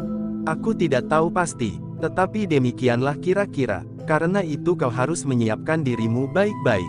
Jangan hanya berdua meskipun kawanmu setingkat dengan kemampuanmu. Kami akan datang berlima, jawab orang itu. Siapakah mereka? Hamba sendiri dan 2 orang saudara seperguruan hamba yang memiliki kemampuan tidak terpaut banyak dari hamba. Kemudian 2 orang murid hamba yang tertua, yang memiliki kemampuan sepenuhnya dari ilmu hamba, meskipun masih belum masak benar. Tetapi keduanya sudah dapat dilepaskan berbuat sendiri di dalam saat-saat tertentu. Baiklah, hati-hatilah. Kau harus memasuki istana itu tanpa diketahui orang. Kau langsung masuk ke dalam dan mencari biliknya. Jangan memberi kesempatan kepadanya untuk melawan meskipun kalian berlima. Meskipun barangkali Mahisa Agni tidak dapat mengimbangi kekuatan kalian berlima bersama-sama, tetapi ia mempunyai kemampuan memperhitungkan keadaan hampir sempurna. Dan itu sangat berbahaya, ia tidak saja berkelahi dengan tenaganya, tetapi terutama dengan otaknya. Hamba tuanku, hamba akan melakukannya sebaik-baiknya, tetapi tuanku tidak usah cemas. Mahisa Agni pasti akan binasa. Ia tidak akan mengira bahwa hamba akan memasuki istananya. Jaga, agar para petugas yang menjaga istana itu tidak melihat kalian. Mereka pasti akan sangat berbahaya apabila mereka sempat membunyikan tanda bahaya. Bersama-sama dengan Mahisa Agni, mereka tidak akan dapat kalian kalahkan, karena para prajurit pengawal itu berjumlah cukup banyak. Hamba tuanku, hamba akan berhati-hati. Dan hamba akan menjaga diri hamba sebaik-baiknya karena hamba masih ingin menikmati hadiah yang akan hamba terima dari tuanku. Sri Rajasa mengerutkan keningnya. Lalu katanya, aku akan memberi hadiah sebanyak-banyaknya jika kau berhasil. Jika hamba berhasil, apakah yang akan hamba terima tuanku? Aku akan memberikan beberapa potong emas kepadamu. Apakah hamba dapat menerima hadiah itu lebih dahulu? Hamba berniat untuk tidak kembali lagi ke istana ini setelah hamba menyelesaikan tugas hamba untuk menghindarkan kecurigaan orang. Hamba akan terus kembali ke padepokan hamba. Kerut-merut yang dalam membayang di wajah Sri Rajasa. Namun kakak seperguruan penasehatnya itu segera menyambung, ampun tuanku, bukan maksud hamba, bahwa hamba akan mendahului titah tuanku. Tetapi hamba hanya sekedar ingin menjauhkan diri dari kecurigaan orang sepeninggal Mahisa Agni itu. Wajah Sri Rajasa perlahan-lahan menjadi tegang. Penasehatnya melihat perubahan itu sehingga dadanya menjadi berdebar-debar. Ternyata hal itu tidak berkenan di hati Sri Rajasa. Karena itu, maka dengan tergesa-gesa ia menengahi, tuanku. Sebenarnya tuanku tidak usah memberikan hadiah apapun juga kepada kakak seperguruanku. Jika tuanku berkenan di hati, biarlah ia mencari hadiahnya sendiri di istana Kediri itu. Berapa banyak yang dapat dibawa oleh 5 orang itu, di sana disediakan barang-barang perak dan emas. Sri Rajasa mengerutkan keningnya sejenak. Ia tahu, bahwa di istana wakil mahkota itu memang terdapat beberapa potong perhiasan dari emas yang melekat di tiang pusat ruangan tengah. Sebuah tongkat kerajaan yang tergantung di dinding dan berkepala emas pula. Sebuah patung kecil di atas banci kayu yang tinggi terbuat dari tembaga berlapis emas. Sejenak Sri Rajasa termenung. Namun kemudian ia berkata, baiklah. Kau dapat mengambil semua perhiasan emas dan perak di dalam istana itu sebagai hadiahmu, kecuali tongkat kerajaan peninggalan Ratu Angabaya dari zaman kerajaan Kediri, dan sebuah patung yang berlapis emas, di atas bancik di bangsal dalam apabila belum dipindahkan oleh Mahisa Agni dan para pembantu rumah tangga di istana itu. Tetapi kau akan mengenal patung itu dengan segera, dan kau tidak boleh membawanya. Kakak seperguruan penasehat Sri Rajasa itu termenung sejenak. Ia tidak dapat membayangkan, apakah barang-barang yang ada itu memadai. Namun adik seperguruannya berkata, aku yakin, bahwa kalian merasa hadiah itu cukup banyak. Dan pembunuhan itu sendiri tidak akan terlalu lama dipersoalkan, karena masalahnya adalah masalah perampokan biasa. Perampok yang paling gila yang pernah ada sepanjang umur kerajaan Kediri dan Singasari. Hal itu akan merupakan tantangan bagi kesatria putih. Kau mengerti kakang? Kakak seperguruan penasehat Sri Rajasa itu menganggukkan kepalanya. Namun ia masih ragu-ragu. Apa saja yang dapat dibawanya dari istana yang kini dihuni oleh Mahisa Agni, anak Panawijen itu? Apakah jika ada benda-benda itu masih ada di tempatnya? Selagi ia ragu-ragu itu, penasehat Sri Rajasa berkata, Kakang, sebagian barang-barang dari Istana Kediri telah dipindahkan ke Istana Wakil Mahkota itu. Tetapi ingat, jangan kau bawa serta tongkat kerajaan serta patung emas itu, seperti yang dipesankan oleh Sri Rajasa, peninggalan dari Ratu Angabaya dari zaman kerajaan Kediri itu. Akhirnya kakak seperguruannya menganggukkan, tetapi ia masih berkata, hamba terima perjanjian ini untuk sementara. Tetapi jika yang ada hanya barang-barang perak semata-mata, maka hamba akan mohon kebijaksanaan tuanku Sri Rajasa. Sri Rajasa mengangguk-anggukkan kepalanya. Katanya, jangan takut, aku bukan seorang yang sangat kikir. Semuanya yang aku janjikan akan aku penuhi jika kau sudah berhasil. Baiklah tuanku, hamba mohon diri, hamba akan menyiapkan segala sesuatu yang perlu bagi hamba itu. Kapan kau berangkat? Besok pagi tuanku. Besok hamba akan berkumpul dengan kawan-kawan hamba, dan hamba akan segera pergi ke Kediri. Demikianlah, di pagi-pagi benar Sumekar sudah berada di halaman bangsal Putera Mahkota. Ketika seorang prajurit bertanya kepadanya maka jawabnya, aku harus memindah kembang kantil bajang di halaman ini. Untuk itu hanya dapat aku lakukan sebelum matahari terbit. Jika matahari sudah terbit, maka pohon kantil bajang yang sulit dicari ini akan mati. Apakah Putera Mahkota sudah memerintahkan? Kemarin Putera Mahkota sudah menyebut-nyebutnya. Tetapi aku sebenarnya ingin ketegasan. Apakah Putera Mahkota sudah bangun? Jangan berteriak-teriak, potong prajurit itu, kau berbicara terlalu keras.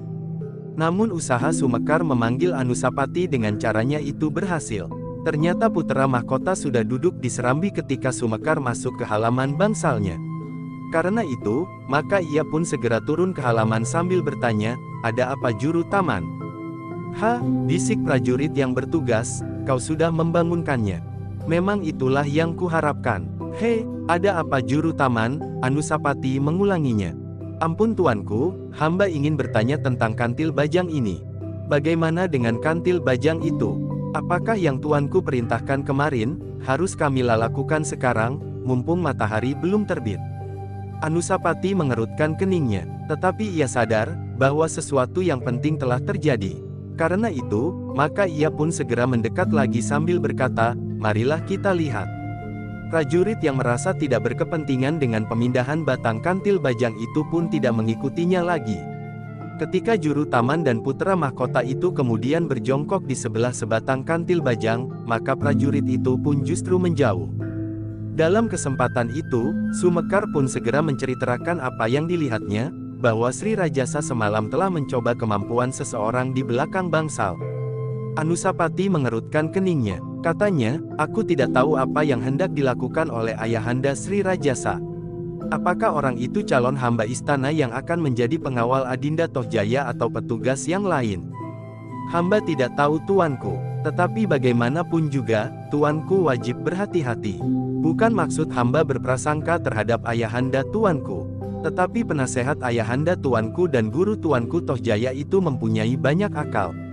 Mungkin ia menghadapkan seorang hamba yang dapat menjadi pelindung atau guru atau apapun bagi tuanku Tohjaya, tetapi di samping itu ia dapat berbahaya bagi tuanku di luar pengetahuan ayahanda Sri Rajasa atau A. Sumekar tidak meneruskan kata-katanya. Atau, desak Anusapati, atau setahu ayahanda, maksudmu? Tidak apa-apa tuanku, tetapi ayahanda hanya sekedar mengangkat tuanku Tohjaya yang telah tuanku kalahkan di arena. Hanya itu, tetapi yang hanya sekedar usaha menebus kekalahan itu dapat disalahgunakan oleh orang lain. Anusapati mengangguk-anggukkan kepalanya. Jika orang itu berada di istana ini, tuanku harus berhati-hati terhadapnya. Terima kasih Paman Sumekar, aku akan memperhatikan. Hamba mohon diri tuanku, biarlah kantil bajang itu di tempatnya.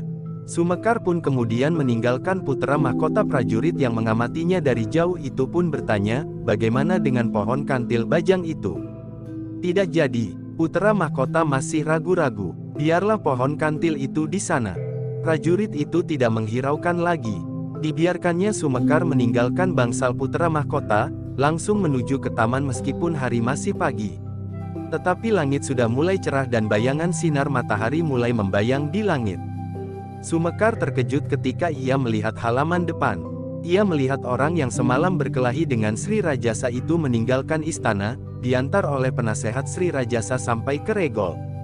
Sumekar memperhatikan orang itu sampai hilang di balik dinding. Namun ia tidak dapat mendapat penjelasan lebih banyak lagi. Ketika penasehat Sri Rajasa kembali masuk istana, Sumekar berjalan menyilangnya sambil menjinjing lodong bambu berisi air. Di hadapan penasehat Sri Rajasa, Sumekar membungkuk hormat. Namun tiba-tiba saja lodongnya terlepas dari tangannya, sehingga isinya tumpah dan terpercik ke pakaian penasehat itu. "Oh, ampun Tuan," berkata Sumekar, "aku tidak sengaja." Sorot mata penasehat itu menjadi merah. Katanya, "Untung bukan tamuku yang kau kotori dengan air itu." "Aku tidak sengaja, apalagi mengotori. Sekali lagi kau lakukan, aku putuskan lehermu." "Ampun Tuan, aku tidak tahu bahwa Tuan akan lewat atau aku sangka bukan Tuanlah yang sedang lewat sepagi ini, sehingga aku terkejut dan tergopoh-gopoh memberikan hormat, sehingga lodong bambuku terlepas. Pergi, jangan ganggu lagi." Sumekar pun kemudian memungut lodong bambunya. Namun ia masih juga mencoba bertanya, "Ampun Tuan, siapakah tamu Tuan sepagi ini?" "Apa pedulimu he?" Tiba-tiba matanya menjadi tajam menembus dada Sumekar. "Tidak apa-apa Tuan," jawab Sumekar dengan serta-merta sambil berjongkok, "aku hanya kagum melihat wajahnya yang keras dan berwibawa." "Apakah tamu itu masih keluarga Tuanku Sri Rajasa atau keluarga Tuanku Puteri Ken Umang?" "Bukan keluarga Sri Rajasa dan bukan pula keluarga Tuan Puteri Ken Umang, orang itu adalah saudaraku," jawab penasehat itu. "Oh, maksud Tuan, kakak atau adik Tuan?" "Kakakku, pantas sekali. Memang Tuan mirip sekali dengan tamu yang baru saja pulang. Tetapi kenapa pagi-pagi benar tamu itu sudah meninggalkan istana? Sejak kapan ia berada di sini?" "Hanya 1 malam." "Oh, kenapa hanya 1 malam? Bukankah di sini ia berada di rumah saudara mudanya sendiri?" "Ada keperluan yang mendesak." Sumekar mengangguk-anggukkan kepalanya, tetapi ia tidak dapat bertanya lebih lanjut. Penasehat Sri Rajasa itu segera meninggalkannya sambil mengibas-ngibaskan pakaiannya yang basah. Sumekar pun kemudian meninggalkan tempat itu. Ia mencoba untuk mencari alasan, kenapa orang itu datang, menjajaki kemampuannya melawan Sri Rajasa, kemudian pergi dengan tergesa-gesa. Tentu untuk membinasakan kesatria putih, kesimpulan itulah yang untuk sementara dapat diambilnya. Ketika matahari naik, Sumekar berusaha untuk menjumpai putra mahkota lagi. Sambil membawa beberapa bibit pohon bunga ia datang ke halaman bangsal putra mahkota di istana. Sejenak ia berjongkok di sudut sambil menanam pohon-pohon bunga itu. Tetapi ia tidak melihat putra mahkota di dalam bangsalnya. Yang dilihatnya hanyalah istri putra mahkota beserta puteranya. Namun sejenak kemudian Sumekar justru melihat Anusapati baru datang memasuki halaman bangsalnya. "Oh," berkata Anusapati, "kau sudah ada di situ. Inilah batang-batang pohon bunga yang tuanku pesan dari hamba." "Terima kasih." Anusapati pun segera mendekatinya. Namun yang mereka bicarakan kemudian bukanlah tentang pohon-pohon bunga itu. "Orang yang hamba katakan kemarin telah meninggalkan istana tuanku. Agaknya ia akan melakukan tugasnya di luar istana, menghadapi tuanku selaku kesatria putih." "Tentu tidak Paman," jawab Anusapati, "baru saja aku dipanggil menghadap oleh ayahanda. Untuk beberapa hari aku diperlukannya setiap saat, sehingga aku tidak dibenarkannya keluar. Ada persoalan yang penting yang harus ditangani setiap saat dalam kedudukanku sebagai putra mahkota, justru karena ada tamu yang baru saja menghadap." Sumekar mengerutkan keningnya. Sri Rajasa menyebut tamu itu langsung kepada Anusapati. Apakah Sri Rajasa juga mencurigai tamunya, bahwa ia akan mengancam putra mahkota? "Barangkali ayahanda juga mencemaskan nasib tuanku." Anusapati mengerutkan keningnya. Sambil mengangguk-anggukkan kepalanya ia berkata, Mungkin juga ayahanda mencurigainya bahwa orang itu akan mencelakai kesatria putih, sehingga ayahanda menahan aku agar aku tidak keluar dari istana." Putra mahkota berhenti sejenak. Lalu, "Tetapi apakah orang itu mampu menandingi Paman Witantra, Mahendra atau Paman Kuda Sempana? Kita dihadapkan pada suatu teka-teki tuanku. Kita tidak tahu apa yang sebenarnya kita hadapi. Sebaiknya tuanku memang tetap tinggal di istana. Tetapi bagaimana dengan paman yang lain? Apakah mereka tetap menjalankan tugas kesatria putih?" "Tidak, untuk beberapa hari. Tetapi mereka tetap menunggu hubungan. Jika aku tidak dapat keluar, Paman aku harap pergi menemui salah seorang dari mereka." Sumekar mengangguk-anggukkan kepalanya. Dari Anusapati ia mendapat petunjuk di mana mereka dapat menjumpai salah seorang dari ketiganya. Baiklah tuanku, hamba akan mencoba menghubungi salah seorang yang kebetulan sedang bertugas menunggu tuanku. Hati-hatilah, kita memang dihadapkan pada teka-teki yang membingungkan. Kita hanya dapat menduga-duga. Tetapi kita akan berusaha memecahkan teka-teki ini bersama paman-paman yang berada di luar istana dan tentu saja Paman Mahisa Agni di Kediri. Sumekar mengangguk-anggukkan kepalanya. Namun tiba-tiba ia berkata, "Tuanku, setelah tuanku tidak lagi menyembunyikan kenyataan pada diri tuanku, maka yang mendapat sorotan para pemimpin Singasari tentu bukan saja tuanku. Orang yang tidak senang melihat kemenangan tuanku atas tuanku Tohjaya di dalam arena permainan sodoran itu, akan membuat penilaian yang cermat. Permainan sodoran itu sendiri barangkali tidak begitu berarti, baik bagi tuanku maupun bagi tuanku Tohjaya. Tetapi akibat daripadanya lah yang seakan-akan menentukan. Ternyata bahwa tuanku putra mahkota bukan orang yang lemah, yang selalu berada di bangsalnya menunggui istrinya. Dan itulah yang tidak menyenangkan bagi lawan-lawan tuanku."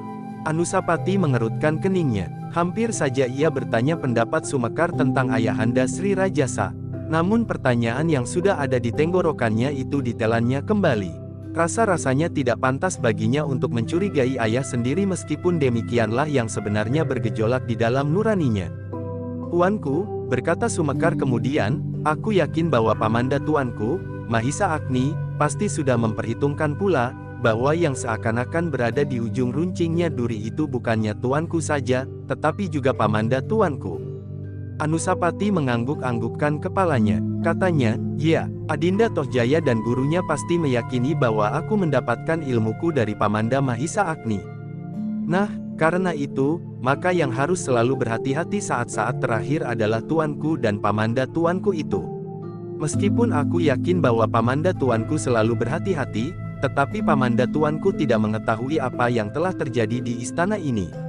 Karena itu, tuanku putra mahkota, hamba harus memberitahukan, bahwa arah pembalasan dendam selain pada tuanku juga ditujukan pada pamanda Mahisa Agni." Anusapati mengangguk-anggukkan kepalanya. "Baiklah," berkata putra mahkota, "katakan kepada siapapun yang datang, bahwa pamanda harus meningkatkan kesiagaannya. Aku tidak dapat pergi untuk beberapa hari. Tetapi mungkin juga Tohjaya ingin tahu, jika terjadi keributan dan perampokan sementara aku berada di istana, apakah ada seorang kesatria putih yang lain yang bertindak. Hamba akan membicarakan semuanya tuanku, sehingga pamanda tuanku Mahisa Agni akan mendapat gambaran yang jelas." Demikianlah ketika hari telah berlalu, dan malam turun perlahan-lahan, Sumekar sudah siap pergi keluar istana dengan diam-diam. Kali ini ia tidak keluar lewat regol sambil berlenggang menikmati waktu istirahatnya, tetapi ia meloncat lewat dinding yang dibayangi oleh kegelapan supaya tidak menumbuhkan bermacam-macam pertanyaan pada para penjaga jika ia kembali nanti jauh malam. Seperti yang ditunjukkan oleh Anusapati, maka Sumekar pun segera menuju ke pinggir kota. Seperti yang sudah diduganya, bahwa seseorang telah menunggu. Bahkan kali itu bukan hanya seorang, tetapi dua orang. "Kalian berdua?" bertanya Sumekar kepada keduanya. "Iya," yang menjawab Witantra, "Mahendra ingin ikut saja malam ini. Kami mencemaskan nasib putra mahkota jika benar-benar ada sebuah jebakan, sehingga kami pergi berdua untuk membayanginya jika ia benar-benar akan pergi malam ini." "Tidak, barangkali sudah dikatakan, bahwa putra mahkota mempertimbangkan suatu teka-teki. Yang dikatakannya tentang Guru Tohjaya. Ia datang membawa seorang tamu. Dan tamu itulah yang membuat teka-teki ini menjadi semakin kalut. Mahisa Agni sudah sependapat, bahwa Anusapati dapat terus menjalankan tugasnya di bawah perlindungan kami." "Aku sependapat," berkata Sumekar, "tetapi soalnya sekarang telah berkembang." Witantra dan Mahendra mengerutkan keningnya.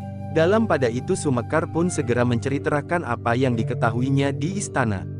Bahkan, ia berpendapat bahwa Sri Rajasa agaknya telah memutuskan untuk menyingkirkan Anusapati. Tetapi dugaan ini sama sekali tidak dikatakannya kepada Anusapati sendiri. "Kau bijaksana," berkata Witantra, "jika Anusapati mengerti bahwa ayahanda sendiri berusaha untuk menyingkirkan dalam arti yang sebenarnya, ia akan kehilangan pegangan.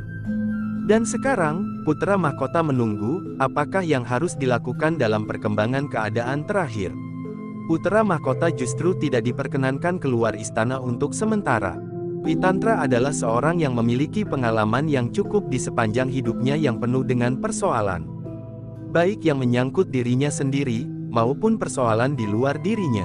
Karena itu, maka setelah merenung sejenak, ia berkata, kita memang harus berhati-hati. Kau harus mengawasi putra mahkota. Mungkin jebakan itu justru berada di istana. Sedang kami akan pergi ke Kediri. Kami harus bertemu dengan Mahisa Agni secepatnya. Kita akan menempuh perjalanan di sepanjang malam, agar kita dapat mencapai Kediri pada waktunya. Sumekar mengangguk-anggukkan kepalanya. Katanya, bahaya itu mungkin berada di istana Singasari, tetapi juga mungkin di istana wakil mahkota di Kediri. Witantra mengangguk-anggukkan kepalanya. Namun sebelum ia menjawab, maka ketiganya mengangkat wajahnya hampir bersamaan. Ternyata mereka telah dikejutkan oleh derap beberapa ekor kuda yang berlari laju di jalan yang melaju meninggalkan kota. Karena itu, maka mereka bertiga pun segera menyelinap bersama kuda-kuda mereka masuk ke dalam semak-semak. Dengan hati yang berdebar-debar mereka menunggu, siapakah yang berpacu di malam hari. Sejenak kemudian mereka melihat beberapa orang berkuda dengan cepatnya lewat di jalan yang menjelujur meninggalkan kota itu. Namun demikian mereka kuda-kuda itu lewat, Sumekar berdesis, apakah aku tidak salah lihat? Witantra dan Mahendra hampir berbareng bertanya, siapa? Orang yang aku katakan itu, jawab Sumekar, orang yang berada di istana bersama penasehat Sri Rajasa dan yang bahkan telah mencoba kemampuannya dengan Sri Rajasa sendiri. Apakah kau tidak keliru? Aku memang agak ragu-ragu. Selain malam yang gelap, kuda itu berjalan cepat. Namun rasa-rasanya orang itulah yang aku lihat itu. Witantra mengerutkan keningnya, sejenak ia merenung, lalu katanya, baiklah aku mencoba mengikutinya kemana mereka pergi, meskipun hanya sekedar arahnya. Kami akan langsung pergi ke Kediri untuk menyampaikan semua persoalan kepada Mahisa Agni. Baiklah, meskipun hubungan kami agak jauh, tetapi aku berharap bahwa kami akan mendapat kabar dari kalian 2-3 hari mendatang. Ya, kami akan kembali memberikan keputusan-keputusan yang akan kami ambil bersama Mahisa Agni. Hati-hatilah di istana Singasari, kau berdua dengan Anusapati kami harap dapat menjaga diri kalian sebaik-baiknya. Sumekar mengangguk-anggukkan kepalanya, kami minta diri sebelum mereka menjadi terlalu jauh. Silahkanlah, jawab Sumekar. Witantra dan Mahendra pun kemudian menggerakkan kekang kudanya. Sejenak kemudian kuda itu pun telah berpacu pula menyusul beberapa ekor kuda yang telah mendahuluinya. Demikianlah maka kuda-kuda itu pun segera berderap di atas jalan berbatu-batu. Witantra dan Mahendra tidak berani mengikuti mereka terlalu dekat. Dengan demikian orang-orang berkuda itu akan dapat mencurigai mereka. Karena itu, keduanya mengikuti dari jarak yang agak jauh. Jika mereka menjadi ragu-ragu di kelokan jalan, maka mereka pun segera membuat api dengan dimik-dimik belerang untuk mengetahui jejak kuda-kuda yang mendahuluinya itu. Namun semakin lama kecurigaan di hati Witantra menjadi semakin tajam. Ternyata kuda-kuda itu berpacu ke arah kota Kediri. Karena itu, maka Witantra dan Mahendra pun berpacu semakin cepat. Jarak ke Kediri masih sangat jauh. Tetapi arah yang ditempuh telah menunjukkan kepada mereka, bahwa kuda yang mereka ikuti itu benar-benar menuju ke Kediri. Apa yang akan mereka lakukan? Bertanya Mahendra. Witantra mengerutkan keningnya. Meskipun ia tidak tahu pasti namun seperti suatu firasat yang tiba-tiba saja melonjak di kepalanya adalah, selain Anusapati, maka Mahisa Agnilah orang yang harus dilenyapkan dari Singasari. Ketika ia mengatakannya kepada Mahendra, maka Mahendra pun menyahut, Sumekar juga mengatakannya. Bukankah begitu? Bersambung ke jilid 72.